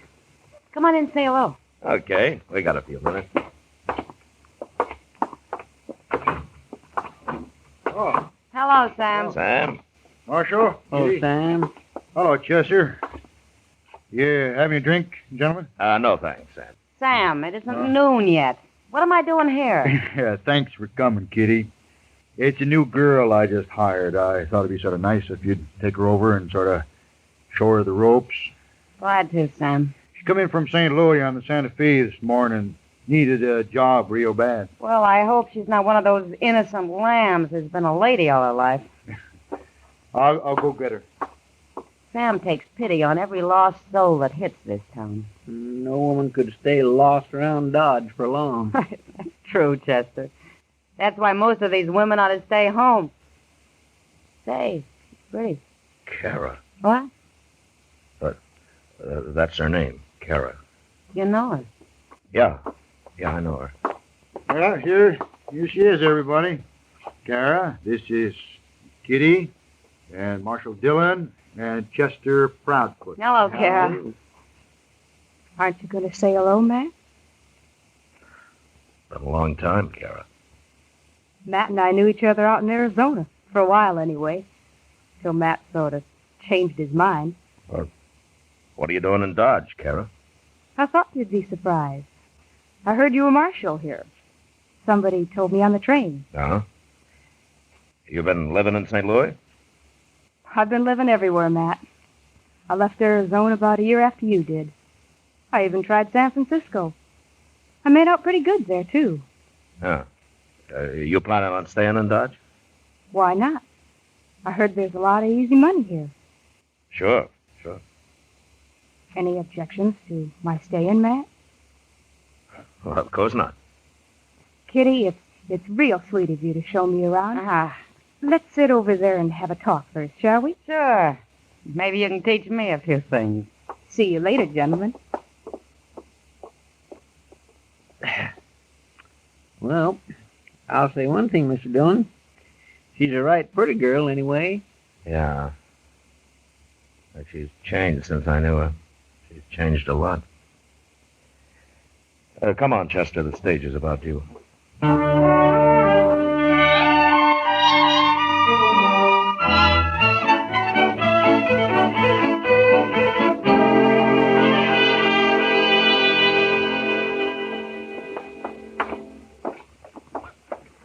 This is my office here, Sheriff. Oh, Dodge has sure growed, Marshal. Been 3 or 4 years since I was here. Yeah. Must look mighty small compared to Wichita, Mr. Benson. Maybe Dodge will be bigger than Wichita someday. But it's Denver, they say, is grown. I'm curious to see that. Oh, you headed for Denver, Sheriff? They're holding a killer for me up there. Oh. Well, sit down. I'm taking the next stage west, Marshal, but I wanted to be sure to see you on my way through Dodge. There's some trouble headed here. Oh? A fella called Jack Tolliver. He's a bank robber, Marshal. And he's killed a few men along the way. He opened up the state bank in Wichita about a year ago, and he's been working his way through the Dakotas since then. But I hear he's back in Kansas. Took $5,000 out of the bank at Salina a few weeks back. Well, what makes you think he's going to try Dodge, Sheriff? Because he's heading south. Dodge is a natural for them. Them? He's got a couple of partners. I don't know their names. Yeah. What does this Tolliver look like? That's the trouble, Marshal. Nobody ever got a good look at him I know of, but I can tell you something about one of the gang. He sends this one ahead of him to sort of look things over for a week or so, and then he and the other two ride in. Uh-huh. What about the man that scouts ahead for him? It ain't a man, Marshal. It's a woman. A woman? Don't know her name. She changes it all the time anyway, but she's right pretty. About 5'7", black hair, hazel eyes. She's smart and she's tough. Well, I declare. Mr. Dillon, that sounds an That's awful a lot like... pretty clever operation, Chester. Sheriff, I sure thank you for telling me all this. We'll be watching for him. Well, I better go get some dinner before that stage pulls out. See you on my way back, Marshal. Goodbye, Chester. Bye, Mr. Benson. Thanks again, Sheriff. Mr. Dillon, that sure did sound like Cara he was describing. Oh, but of course she wouldn't be mixed up in anything like that. Well, I said she'd changed, Chester, but I hope she hasn't changed that much. I think I better go have a talk with her.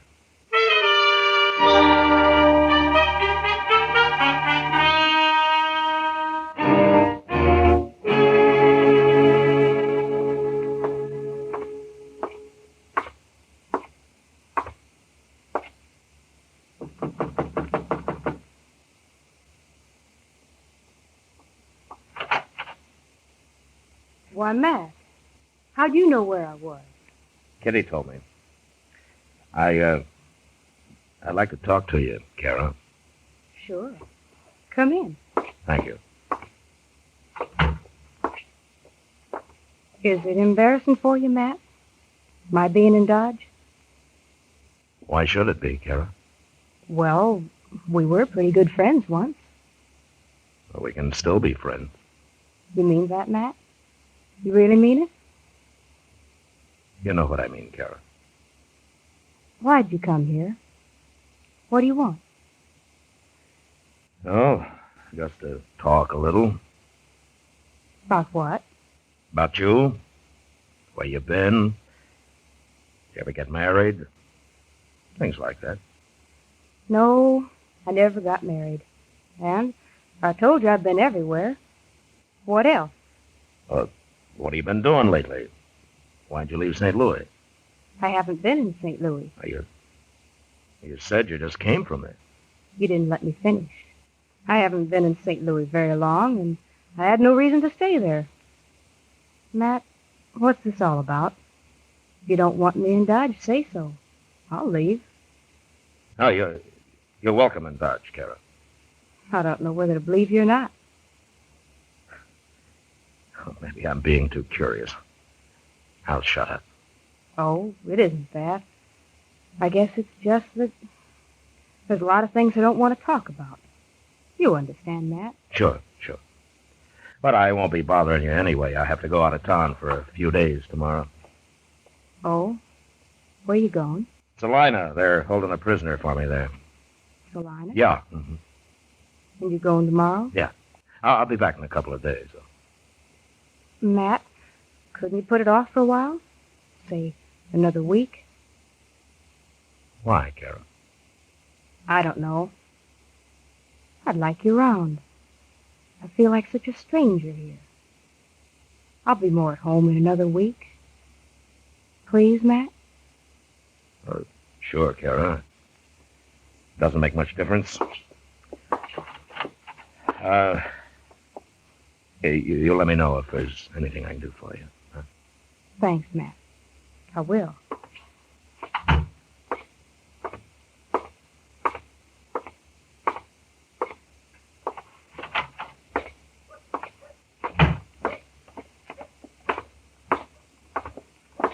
Was she there, Mr. Dillon? Yeah. Did you find out anything? Only if she is mixed up with this man, Tolliver, she can't get in touch with him for a week. But we won't worry about it till then. It'd be kind of too bad. I mean, you being a friend of hers and all. The sheriff said Tolliver's killed a number of men, Chester. I won't mind stopping him. If I can.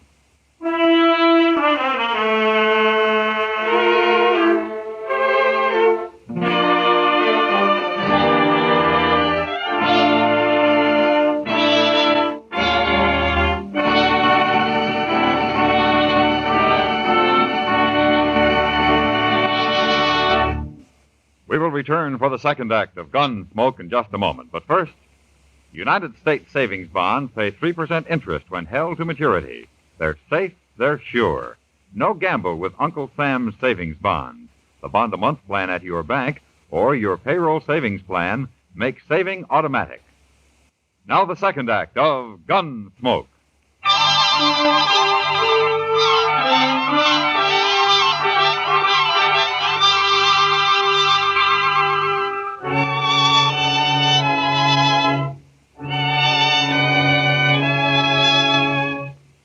A few days passed, and as I'd thought, nothing happened.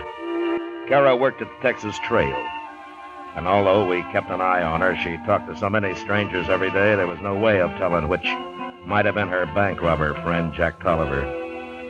Would have been easy for him to just ride into town anytime he wanted, buy Cara a drink, and get what information she'd gathered. I talked to her now and then, and although she tried not to show it, I was pretty sure she was aware that I was suspicious of her.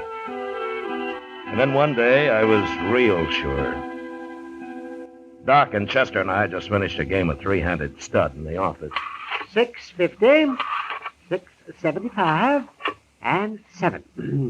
750, $8. You have to count it out loud, Doc. 850, 950. Ah, there we are. Well, I do it to teach you a lesson, Chester. You got my money, ain't that enough? Oh, you're always thinking of money, Chester. Money isn't the only pleasure in the world. Why, there's also... Oh, my, there's... there's also, Also what? You better think hard, Doc. He's following you mighty close. Did you ever go out in the night, Chester, and look at the stars? What? Did you ever watch them and feel close to nature and enjoy the great and wondrous beauty of it all? You talk like you had a drink, Doc. Oh, Chester. Of course, I watched the stars. Whenever it wasn't raining or snowing or blowing a wind down out of the north, or whenever I wasn't just too doggone saddle weary and tuckered out to keep my eyes open. You're a hard man to inspire, Chester. Saving you from the devil would be a full-time job. And I'm afraid it's too late. Now, here. The world has corrupted you, Chester. It's touched your soul. It's withered it like a... Oh, my, like a bean. Like a bean? Now, doggone it, you listen here, Doc. Oh, Kitty! well, look upon her, Chester. The beauty of womanhood in all its passionate splendor. What? It sure beats the stars, anyway. Are you too drunk? Doc's been trying to teach Chester to take a larger view of life, Kitty. Doc's got all my money, and he's just crowing about it. That's all he's doing. Money, huh?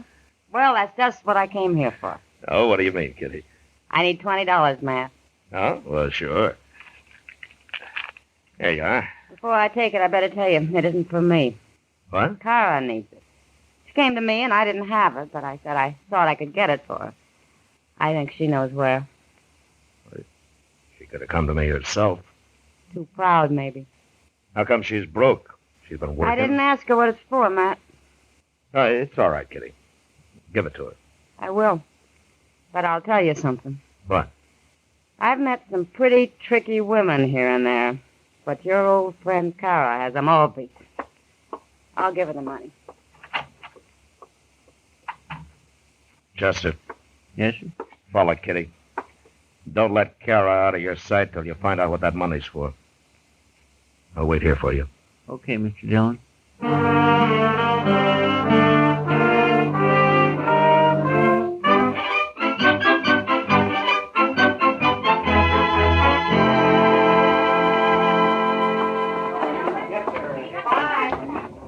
The depot's already crowded, Chester. It must be close to train time. Yes, sir.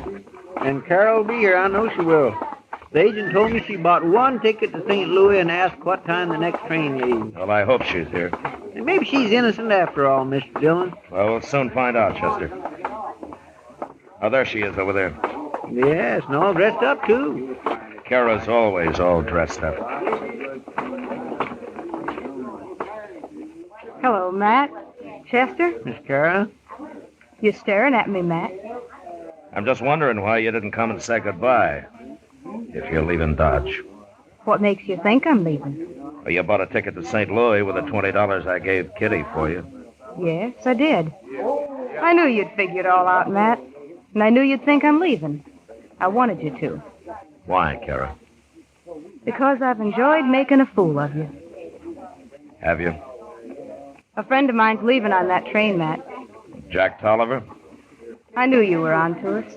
I'll watch Cara if you want to go after him, Mr. Dillon. There are 20 strangers down here, Chester. How do I know which one's Tolliver? You know, I could arrest you, Cara. You're wanted in a lot of places. You're too smart for that, Matt. Arrest me and you'd never find Jack. Sure, but once Tolliver's on that train, I can find him.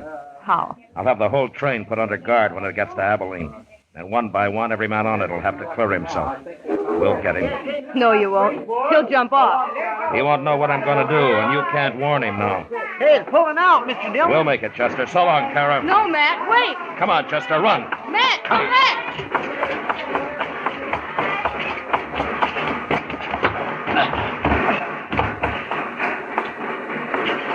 Well, we made it.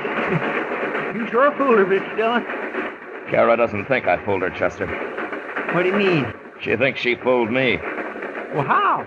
She wants me on this train. She planned the whole thing for it. Well, why are we here then? Well, we won't be for long. There's a ranch close to the tracks about 10 miles from here.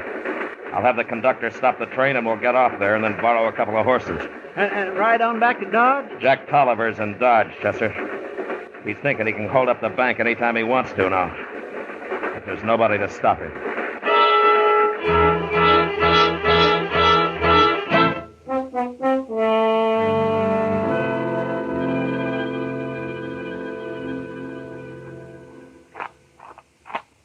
I tied the horse way over yonder, Mr. Dillon.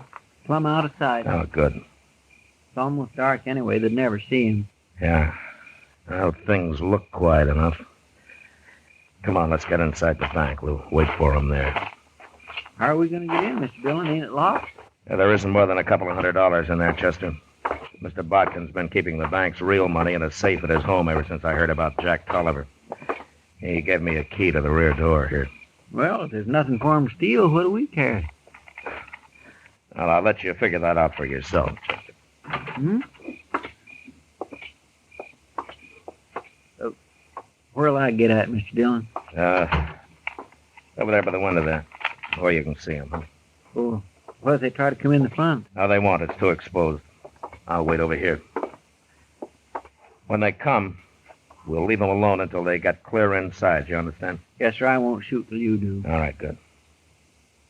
Now, don't stand right in front of the window, Chester. They'll see you. Yeah, but I can't see good if I'm at one side. You don't have to be at one side. Just stand a few feet back from it. Yes, sir. Yeah, that's better. My, I sure do wish there was a moon tonight. Yeah, it'll be a help, all right. Uh-oh. But? There's some horses. They're heading this way.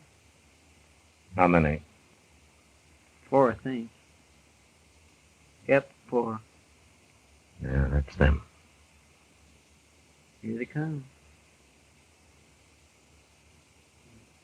They're getting down. 3 of them are. They're handing their reins to the other one. I hope now he's getting down, too. She, Chester. That's probably Cara. My God, I think it is. All right, quiet now. Yes.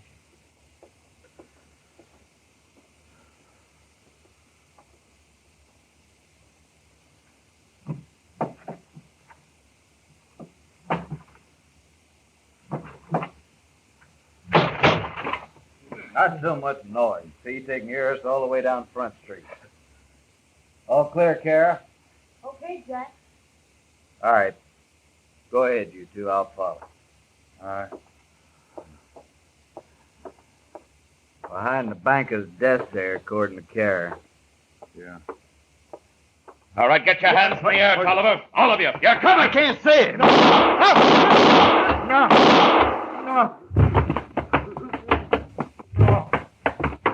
I got 2 of them, Chester. Tolliver run outside, but I hit him. He's wounded. Look, Cara's having to help him. Hold it, Tolliver. Cara, get away from him. No, you don't, Cara. You stay right here. Don't hide behind me, Jack. You'll kill me. He won't kill you. But if you move, I will. No, let me go. Let's get around behind him, Chester. Yes. You're trapped, Tolliver. Now let Cara go. You just stay right where you are, both of you. I'll kill her if you don't. You coward, Jack. Get away from me. I warned you.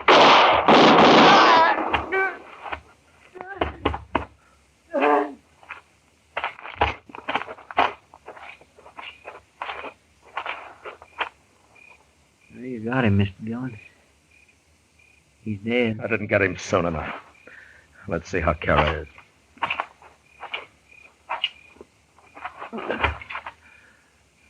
Cara.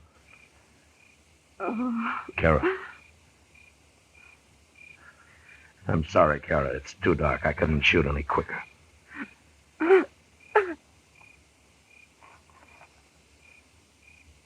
Cara.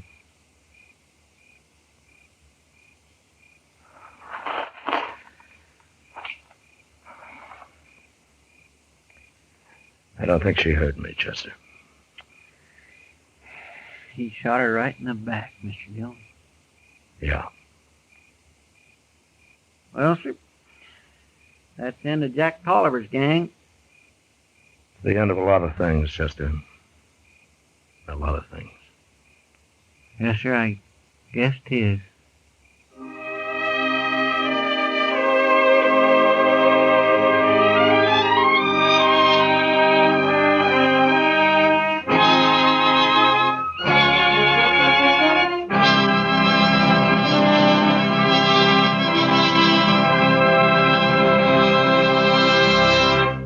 Gunsmoke, under the direction of Norman Macdonald, stars William Conrad as Matt Dillon, U.S. Marshal. Tonight's story was specially written for Gunsmoke by John Meston, with music composed and conducted by Rex Corey.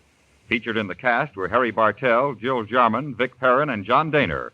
Parley Bear as Chester, Howard McNear as Doc, and Georgia Ellis as Kitty.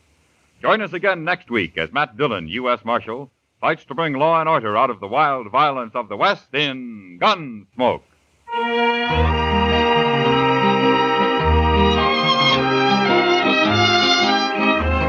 Guns blaze away in Peaceful Valley. Tomorrow night on CBS Radio, Gene Autry rides right into the middle of a border feud and tries his hand at settling things. Don't miss the Gene Autry Show, tomorrow on most of these same stations. The Star's Address presents America's favorite singing cowboy and his Melody Ranch pals every Sunday. George Walsh speaking. Your news is always accurately reported when it comes from the CBS Radio Network.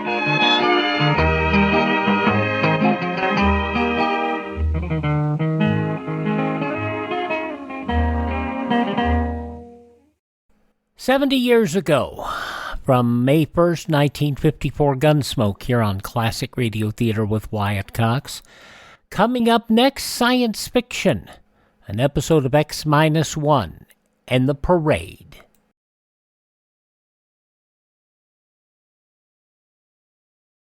Civil defense is common sense. This is Joni James. After nuclear attack, radioactive fallout will be a potential threat to every living thing. You can't hear or smell or taste fallout. Often you can't see it, so you must take shelter and stay there until told it's safe to leave. I don't think Joni James was very confident in recording that spot.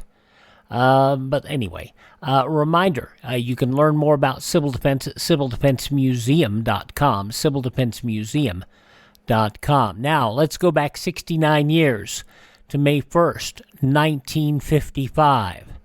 The Martians are coming, but they don't care because they've gotten a PR agency to arrange for publicity for a parade.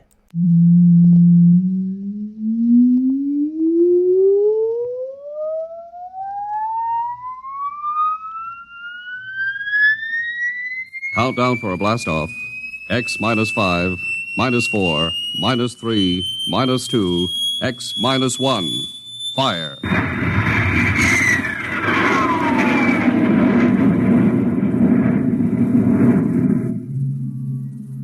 From the far horizons of the unknown come transcribed tales of new dimensions in time and space. These are stories of the future, Adventures in which you'll live in 1,000,000 could-be years on 1,000 maybe worlds. The National Broadcasting Company presents X minus 1.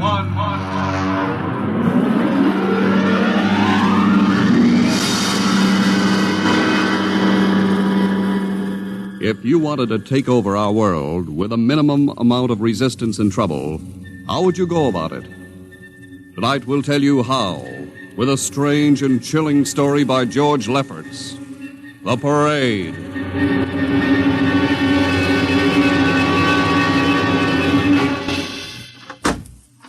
You are Mr. Sid Ryan. The same. My name is Luchar. I am a Martian. Pleased to meet you, Mr. What was that again? A Martian. As in Orson Welles? Precisely. I'm a Rotarian myself. Sit down. Thank you. Now that we've had our little joke, Mr. Luchar, what can Publicity Associates do for you? I am interested in obtaining publicity. It has been my observation that advertising and publicity are the very backbone of earthly civilization. Spoken like a true Martian, Mr. Luchar. Now, if you'll tell me the name of the client. The client, of course, will be the Martians. You don't give up, do you? Give up? The gag, I mean. Oliver. Yes, Mr. Ryan? This is Mr. Luchar. How do you Mr. Luchar claims to be a Martian. Take him outside, will you, Oliver? I am happy to see, Mr. Ryan, that my telling you I am a Martian has approximately the effect I guessed it would. I believe we can do business. I have here cash retainer of $5,000. Oliver, take a look at that wad of lettuce. It's the real stuff, Mr. Ryan. And my client is prepared to spend many times that amount. Sit down, Mr. Luchar. Oliver, get the client a cigar, the 50-cent box. Yes, sir. Thank you. Well, now, what can I do for you, sir? I wish you to manage a publicity campaign. A very large and important campaign. Is the product established, or is it something brand new? Something quite new. Now, what would you judge the most effective type of campaign? Well, if the client has a lot of dough to throw around, a suspense campaign is best. First, you place ads in the paper saying, "Watch this space." Then about a week later, you run an ad saying XYZ or PDQ, and you get people guessing what it means. Then finally, when you've teased them enough, you bust loose and unveil the product. Excellent. We will conduct a suspense campaign. Of course, in this kind of campaign, secrecy is very important. Once the name of the product leaks out, it spreads like wildfire, and the whole campaign is kerfloppo. Quite so, quite so. The utmost secrecy. You realize, of course, these things cost like crazy. Would, say, $1 million cover expense? Come again? I said, would $1 million cover it? Why, yes, I am at... You did say $1 million. I understood that you have handled some very large accounts. Of course, if this is too big... No, not at all, not at all. As a matter of fact, I seldom touch anything less. Right, Oliver? Huh? Oh, of course. That's right, Mr. Ryan. Absolutely right. Yes. You will begin, then, by saturating the newspapers, the radio, the streetcars with a very simple statement. What's that? I will write it on a card. Here you are. The Martians are coming. Say, that's not a bad teaser. Got that, Oliver? Yes, sir. The next ad will read, June 1st is Martian Day. June 1st is Martian Day. What happens on June 1st? The parade takes place. What parade? I wish you to arrange a parade up Fifth Avenue. You mean like the Macy Parade? Exactly. Except that the theme will be the world of tomorrow, the Martian world. My client would like it to be a gay affair. Balloons, clowns, pennants, pretty drum majorettes. Say, that sounds terrific. I might be able to interest the department stores in a tie-in. Fine. The parade will climax the campaign. On June 1st, the product will be unveiled. Good enough. By the way, Mr. Luchar, just what is the product? What are we selling? Oh, no, Mr. Ryan. Secrecy, remember? Yeah, but after all... Mr. Ryan, all will be revealed to you in good time. For the moment, let us say that we are selling a concept. A concept? The concept of invasion from Mars.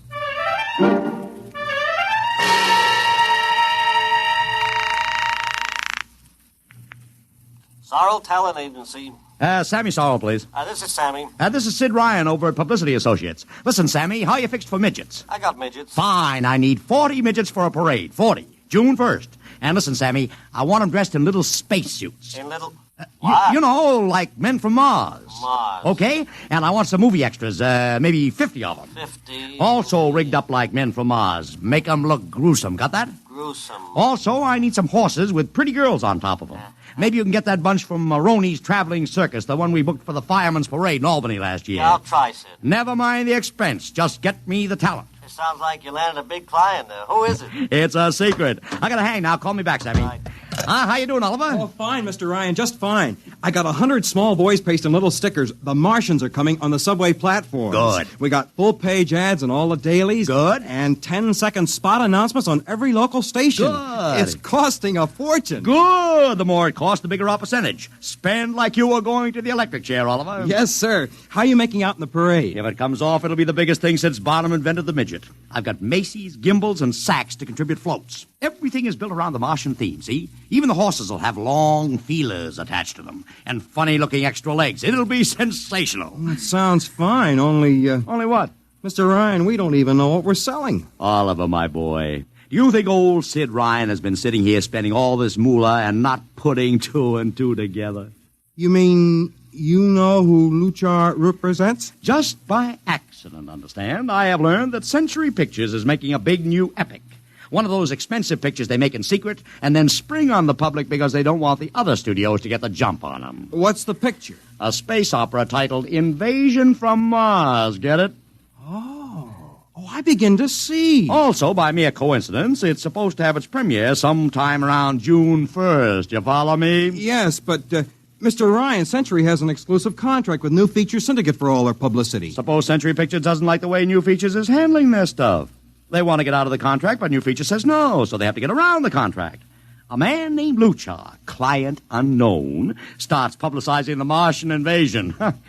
Need I go further? I don't know, Mr. Ryan. Sounds pretty far-fetched to me, but I don't know. That's what I like about you, Oliver. You're so innocent.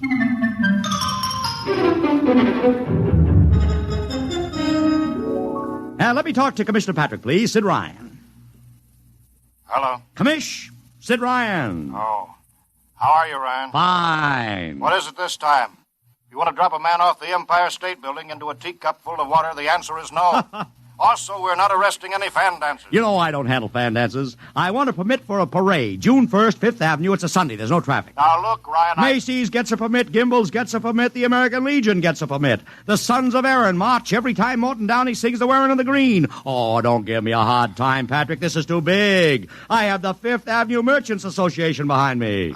Okay, Ryan. Fill out the forms. I'll pass them along to the license commissioner. That's my boy. By the way, what's the occasion for this parade? Oh, don't you read the papers, Patrick? June 1st is Martian Day.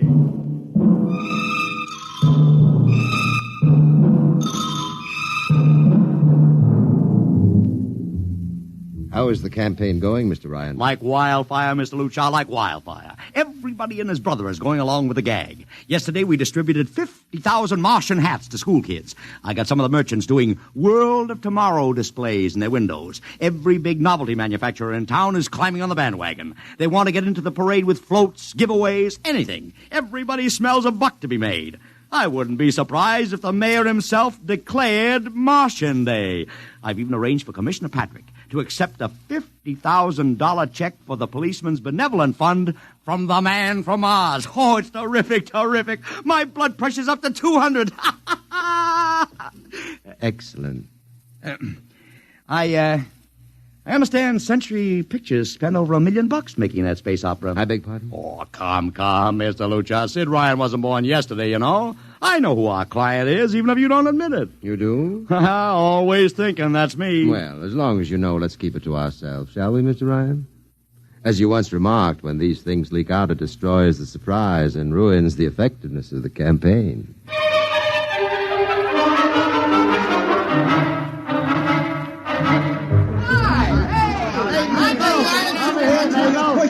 Ladies and gentlemen, this is Ken Daly speaking to you from our portable transmitter.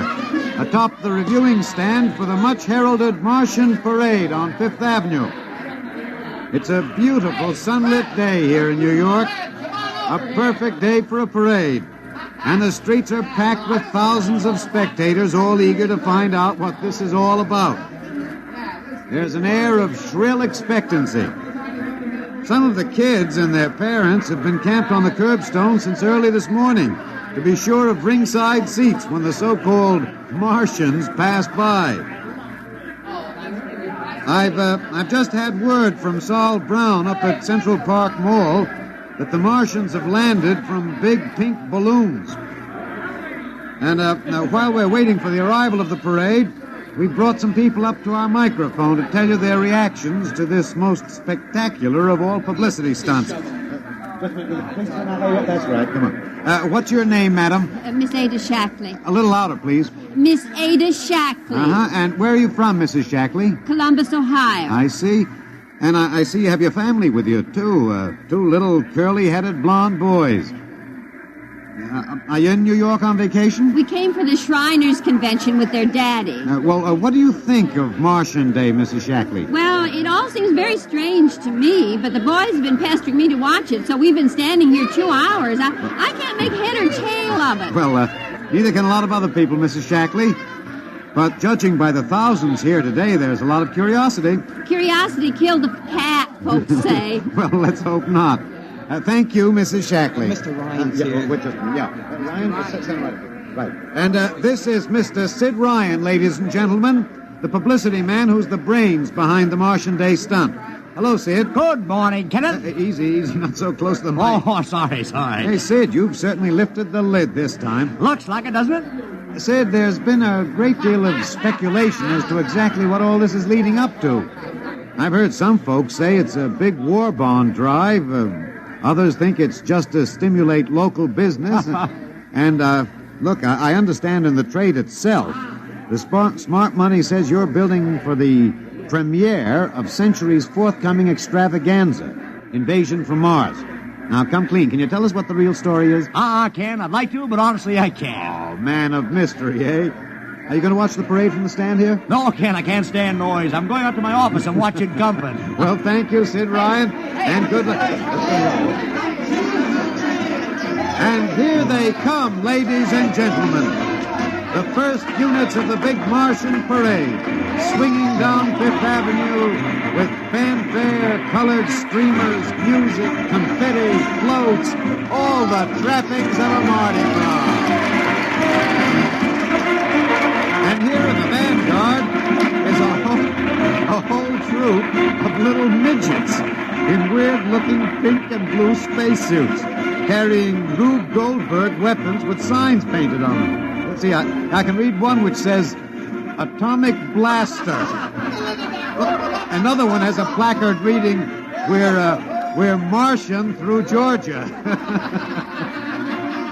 And here come the clowns, laughing and falling all over each other. They're giving free sugar candy to the kids along the way. Yes, ladies and gentlemen, this is a happy, laughing crowd along Fifth Avenue today. A true reflection of the great sense of humor and good nature that makes America the place it is.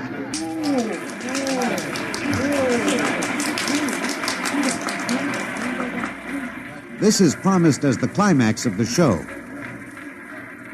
And now a great hush has fallen over the crowd.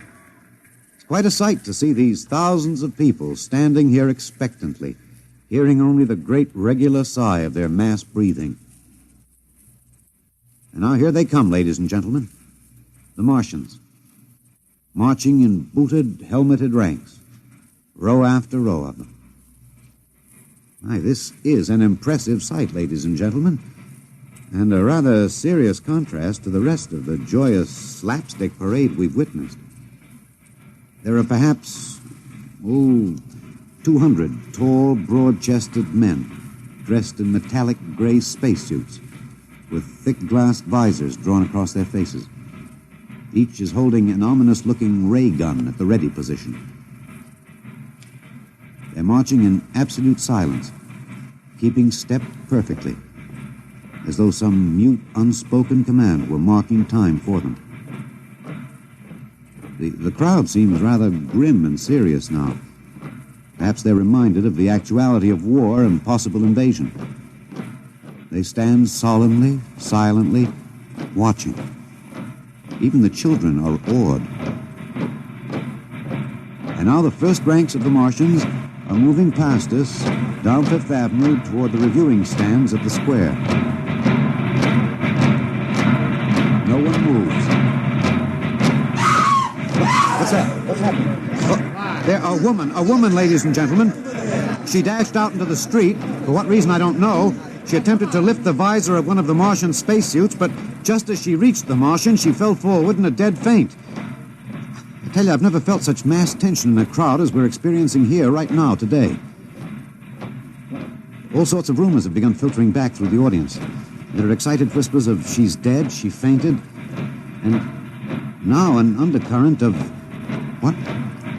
They're really Martians. This is an example of how a single incident can precipitate mass hysteria, ladies and gentlemen. I tell you, it's a mighty reassuring sight to see the blue uniforms of New York's finest spaced every 10 feet or so along the avenue. Somehow, I can't explain it, this incident has begun to work on what was a moment ago a happy, carefree crowd, and the complexion is changing.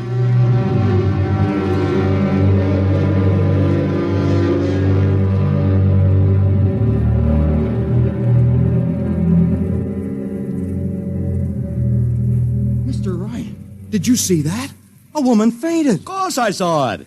What do you suppose she saw? Oliver, old man, did I ever tell you you were too naive for this business? But that young woman ran out into the streets to get a close look at the Martians, and then she screamed and fainted dead away. I'm well aware of that, Oliver, since I paid her $50 to do it. What? The dramatic moment, Oliver, the stock and trade of the good publicity, man. Relax. Holy smokes, you sure think of everything. Yeah, for my share of this deal, roughly $100,000, I can afford to think of everything. Shut the window. Don't you want to see the finish? We'll go down to the reviewing stand for the finish. Right now, I want to make a phone call. By the way, where's Lucha? I haven't seen him. Well, he'll be around. Boy, those Martians sure look like the real thing. How would you know the real thing if you saw it, Oliver? Well, gee, I don't know. Close the window, Oliver. Oh, yes, Mr. Ryan.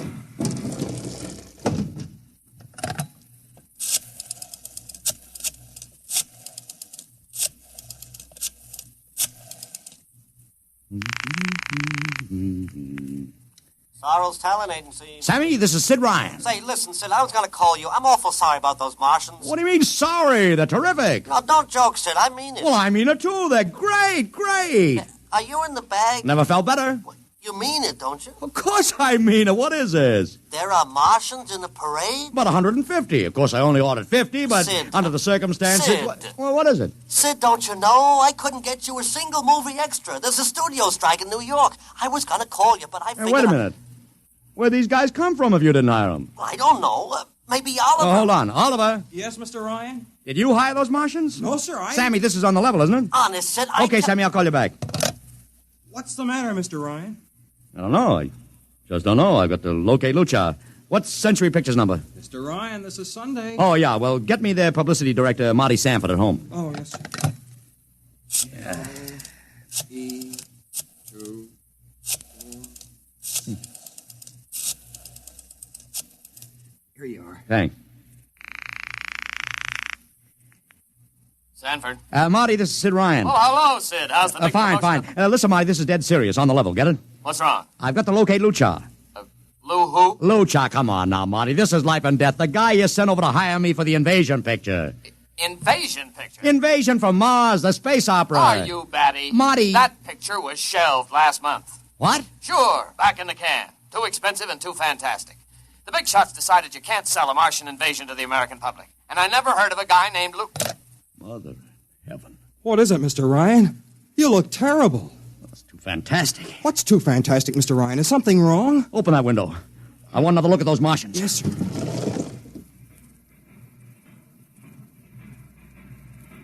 Look at them. Oliver, you were in the Army. Could 150 movie extras learn to march like that in, say, 24 hours? Not in 24 days, Mr. Ryan. Not a second's hesitation. Not one other step. Look at the way they carry those ray guns at the ready. The only other time I've seen troops march like that was in a film of the Nazi stormtroops marching through the streets of Paris. See those chests on them? That's pride. Sheer, arrogant pride. Look at those chins. That's contempt. Nobody could act like that. Mr. Ryan! Oliver, get down there. Find that woman who fainted. Her name's Gloria Montex. Get her up here. Make it fast.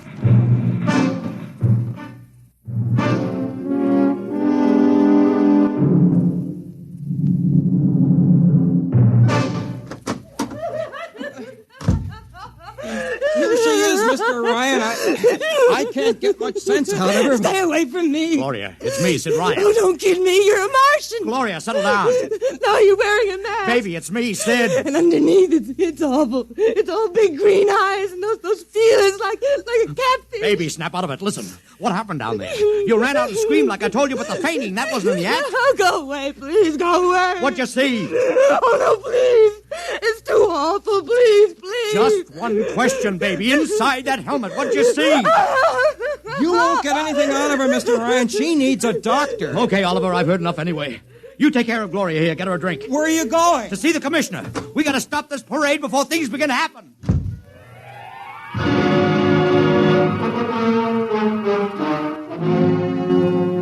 Okay, Ryan, what's the beef? Listen, Patrick, I don't know what it is, see, but something's wrong. You gotta stop that parade. I suppose you'd like the riot squad. That would get you a front-page spread on every paper in town. Honest, you publicity guys give me a pay. This may be a matter of life and death. Oh, sure. Look, Ryan, I've got no time for your cheap publicity gags. I'm a busy man. Listen, I'm trying to tell you I don't know where these Martians came from, who they are, anything about them. All I want you to do is stop the parade and make sure they're on the level. Ryan, I'm wise to your tricks. Now, if you let the sergeant show you out... You won't do it, huh? An honest citizen appeals for protection and you refuse it. I most emphatically do. Now beat it. All right, Patrick. I'll go right to the mayor's office. I'll have you busted flatter than a fried egg. Go ahead. I'm sure His Honor will be glad to toss you out on that phony nickel-plated skull of yours.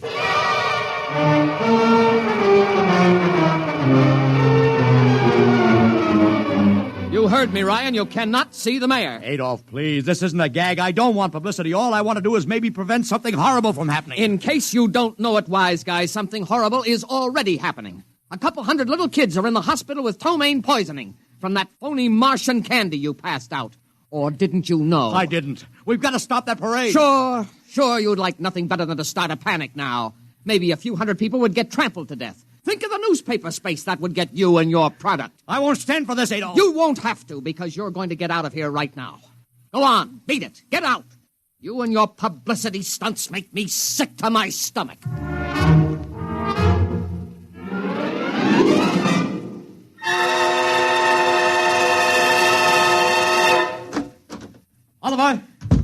Oliver, where are you? Oliver! It is useless What? to scream at him, Mr. Ryan. Your friend is quite dead. Lucha. He wanted to run to the police with some story about a Martian invasion. I found it necessary to restrain him. Restrain him, you stinking murderer. Now, Mr. Ryan, collect yourself. After all our planning, it wouldn't do to have everything spoiled, now would it? Lucha, start talking and talk fast, because when you get through, I'm going to take you apart piece by piece. What's this all about? But surely you know, Mr. Ryan, after all, you've been publicizing it for months. Listen, you... Please, do not interrupt. You see, before colonizing your planet, we Martians sent advanced scouts to study your habits, your weaknesses. We found that the people on Earth are predominantly conditioned by advertising and publicity, and so... we conceived the idea of treating our entire invasion as a vast publicity stunt. Clever, huh? After all, Mr. Ryan, who would suspect an invader who advertised his invasion in the newspaper, invited the public to his surprise attack, and spent millions publicizing his plans? Holy jumping catfish. You've done very well. Then there was no product. Ah, but there is a product. The product is death. What are you trying to do, Lucha? We Martians are a humane people, Mr. Ryan. We do not like to destroy thousands where a few hundreds would suffice. In exactly 2 minutes, our troops will treat the world to a spectacle of death, which will bring the rest of your planet to its knees in horror. Nations will clamor to surrender. Perhaps, Mr. Lucha, but not if I can help it. You...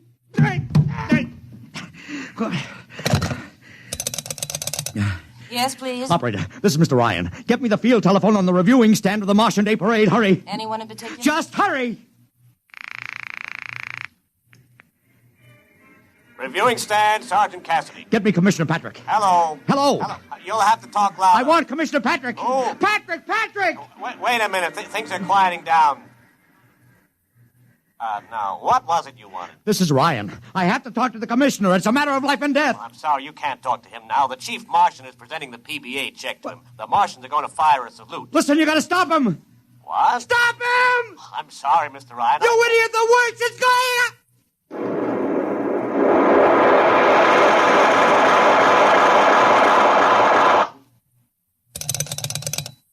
This is the operator. I'm sorry, Mr. Ryan, you've been cut off. I can't seem to get them back. Doesn't matter, operator. Nothing matters now.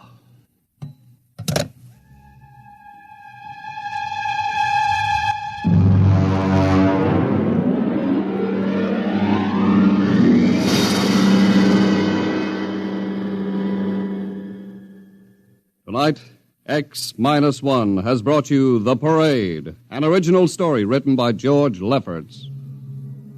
Featured in the cast were Joseph Curtin as Ryan, Joe DeSantis as Luchar, Alexander Scorby as Daly, Agnes Young as the woman, Ellen Deming as Gloria, John Thomas as Oliver, Arthur Anderson as Sammy, Wendell Holmes as the Commissioner, and William Keane as Sanford. Your announcer, Don Pardo.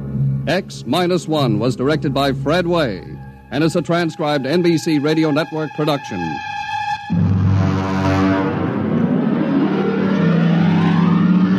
Next week, the tables turn. Instead of Martians invading Earth, we bring you a tale of men invading Mars.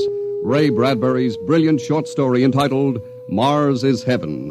Suppose you were a member of the first rocket ship crew to land on Mars, but instead of seeing Martians, you find that you've landed in a town that looks just like home, that all your dead relatives and friends are there to greet you, so that as incredible as it may seem, you think you're really in heaven. That is, you think so, right up to the fatal moment, the moment of X-1.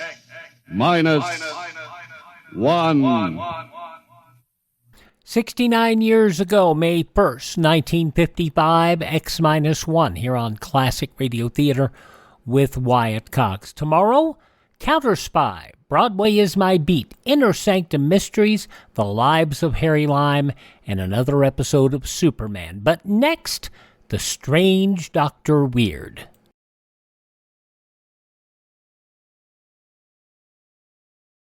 This is Groucho Marx. A few days ago, I was talking with the Director of Civil Defense, and he told me some things that I feel everyone should know. That's why I'm speaking to you now. Did you know, for example, that your chances of surviving an atom bomb attack are excellent? It's true, but there's a big if. You must do everything possible now to help yourself and your family. Nobody else will help you. Listen, because this is important. Keep a complete first aid kit handy. Keep a closed container of drinking water in your refrigerator, enough for 3 days. Be sure you have a good fire extinguisher. Take a look around your house right now and pick out the safest spot, away from windows and doors. Make sure that every member of your family understands he is to rush to that safe spot when there's danger. I'm convinced that these precautions are necessary right now, and I hope I can convince you. They're important to your family, yourself, and your community. We close out this episode of Classic Radio Theater with an episode of The Strange Dr. Weird, sponsored by Adam Hatz.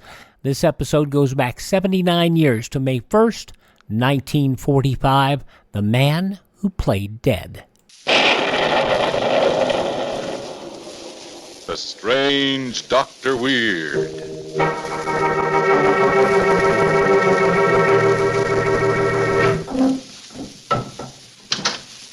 Good evening. Come in, won't you? What's the matter? You seem a bit nervous. Perhaps if I told you a story, it might help calm your nerves. A story, say, about a man who found a new and amazing way of hiding from the police. I call the story The Man Who Played Dead.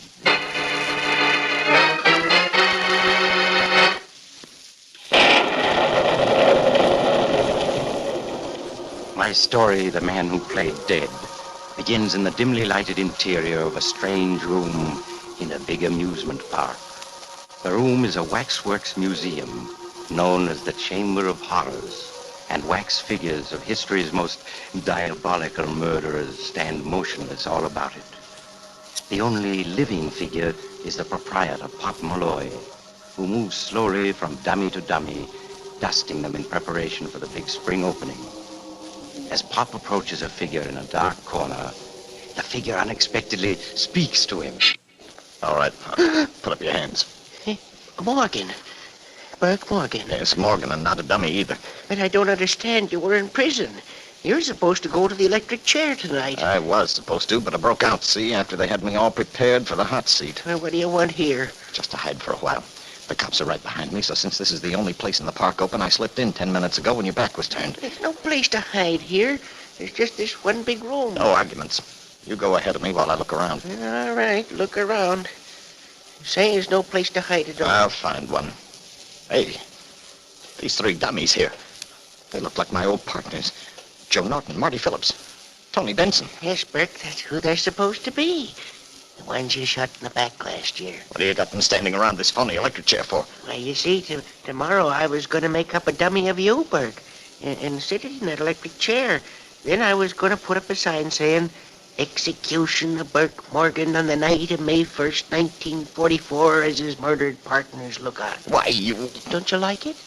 You're a little previous, Pop. I'm not sitting in any hot seat tonight. No, I guess not. It was a cute idea, though. Too cute. Hey, their faces seem to shine in the dark. What causes that? Well, you see, I painted them with phosphorus paint.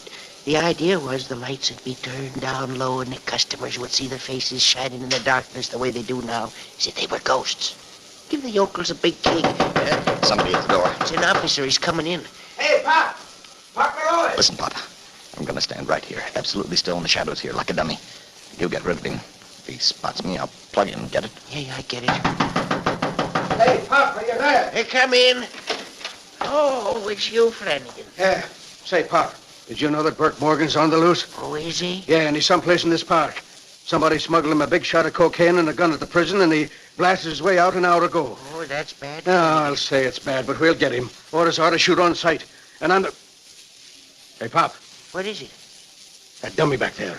Huh? It moved just now. No, it couldn't have. I saw it move. I'm going to have a look at that dummy. Flanagan, wait, don't! All right, cover you.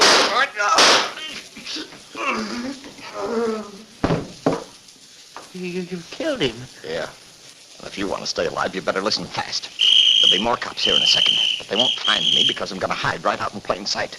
I'm pretending to be myself. What do you mean? I'm hiding right here in this little imitation electric chair of yours, see?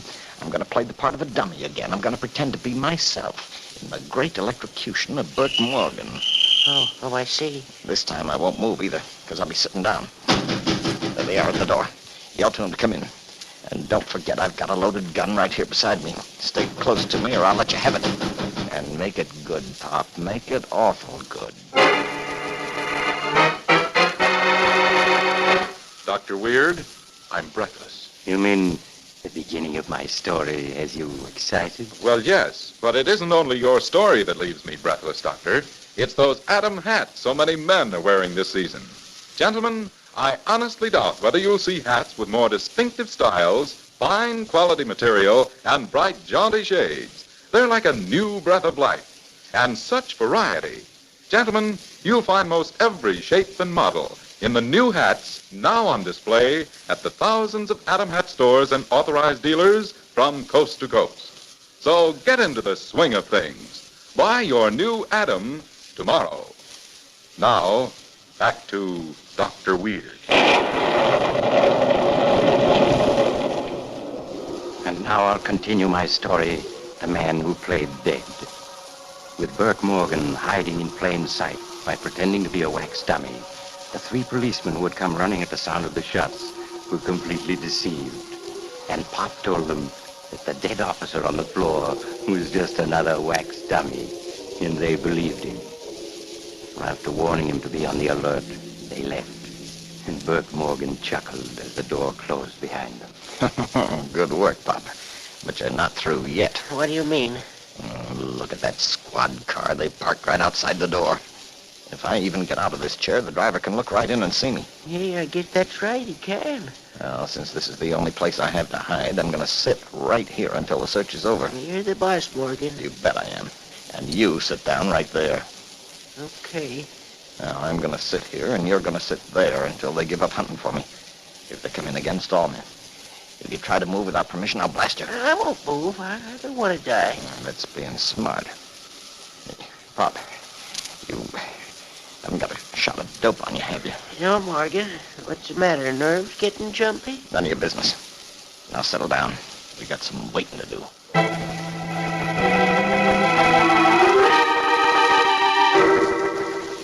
The two men settled themselves to wait. Burke Morgan sat in rigid silence, ever alert for the return of the police.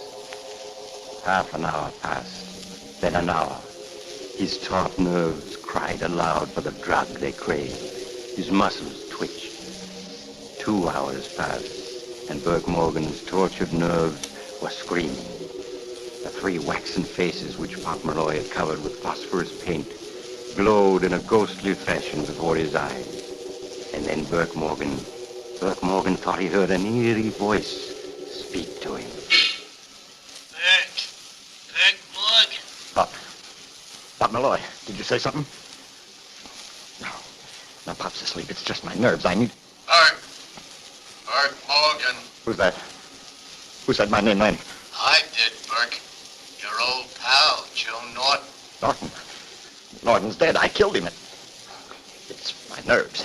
This spooky room and those faces. I've got to get a grip on myself. Tony Phillips is here, too, Burke. No. Tony's dead, too. I'm not hearing anything. I'm not. What do you know, Norton? He doesn't know us. He doesn't recognize his old pals. He killed us, and now he won't even speak to us. Look at us, Burke, standing here in front of you. Don't you recognize us now? No. You're dead. You're just wax dummies. You're not real. But how could we be talking here if we weren't real? You're not talking to me. Just my nerves, that's all. Go away. But we're never going away, Burke. We're waiting for you to die. Then you'll be with us again. No, I don't believe it. This is Pop Malloy's Waxworks Museum, and you're all just 3 wax dummies. Maybe, Burke, but did you ever hear a wax dummy talk before? Now that you've seen us and heard us, Burke, you'll always see and hear us, no matter where you go. You'll always know we're with you, waiting for you to die. Waiting for you to die. No, Thought of us a lot lately, haven't you? No. Had nightmares about it. You've been worrying about what would happen after you die. And now you know that we'll be waiting for you. No, get away from me. You killed us once to be rid of us, but now you can never be rid of us again. Never. Never. I can. I'll show you. I'll show you. Take that. Now go away. Because I've killed you. I've killed you. Do you hear?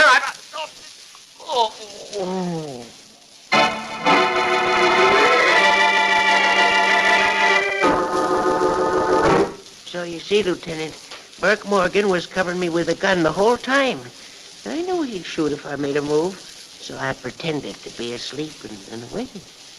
I could see his nerves were jumpy because he wanted more cocaine, and I figured that maybe with the dummies of the pals he murdered standing there and looking like ghosts, he might crack. I see. That's just about giving up hope, though, when he started talking out loud, as if he could hear those dummies talking to him. And all at once, he lost control of himself and emptied his gun at him. Then I ran for the door. Yeah, Lieutenant. As soon as I heard the shots and Pop yell, I come busting in. And you know, Burke Morgan had fainted? Yeah, fainted dead away there in that fake electric chair. So I handcuffed him, and there he is. Not even come to yet. I see. Well, I'd hate to have to sit here myself looking at those 3 green faces glowing in front of me. Not surprised Morgan cracked. Yeah, me neither. The green faces on them 3 dummies give me the creeps. And my conscience ain't bothering me either. Well, anyway, I'm glad we've caught him. Now I can go ahead with my plans for my exhibit. You know, execution of Burke Morgan as his murdered partners look on. Yeah, I wouldn't want to waste all that phosphorescent paint he used. That's one way of looking at it. Well, we'll take him away now. Hey, Pop. Pop, come here. Yes, Lieutenant? Bob, looks like you're going to have even a bigger thing in this exhibit of yours than you ever figured on. I don't understand, Lieutenant. What do you mean? I mean that Bert Morgan's fright when he thought those dummies were talking to him was too much for his drug-weakened heart. Look at him. He hasn't fainted. He's dead. What? Dead in the electric chair. And right on schedule.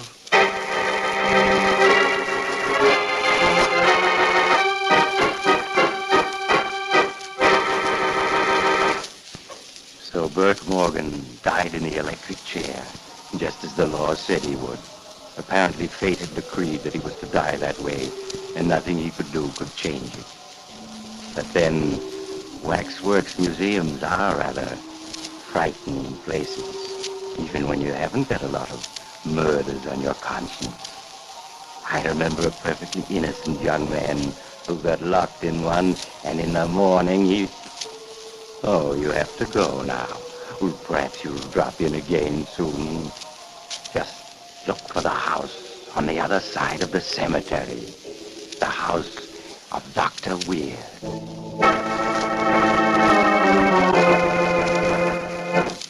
From 79 years ago, May 1st, 1945, The Strange Dr. Weird. Visit our webpage, classicradio.stream. Classicradio.stream. And help us out there if you can. Buy me a coffee. That's always a good thing. Coming up tomorrow, Counter Spy, Broadway is My Beat, Inner Sanctum Mysteries, The Lives of Harry Lime, and Superman. Have yourself a great day. We will see you for our Thursday edition. Have a great Wednesday. Classic Radio Theater. I'm Wyatt Cox.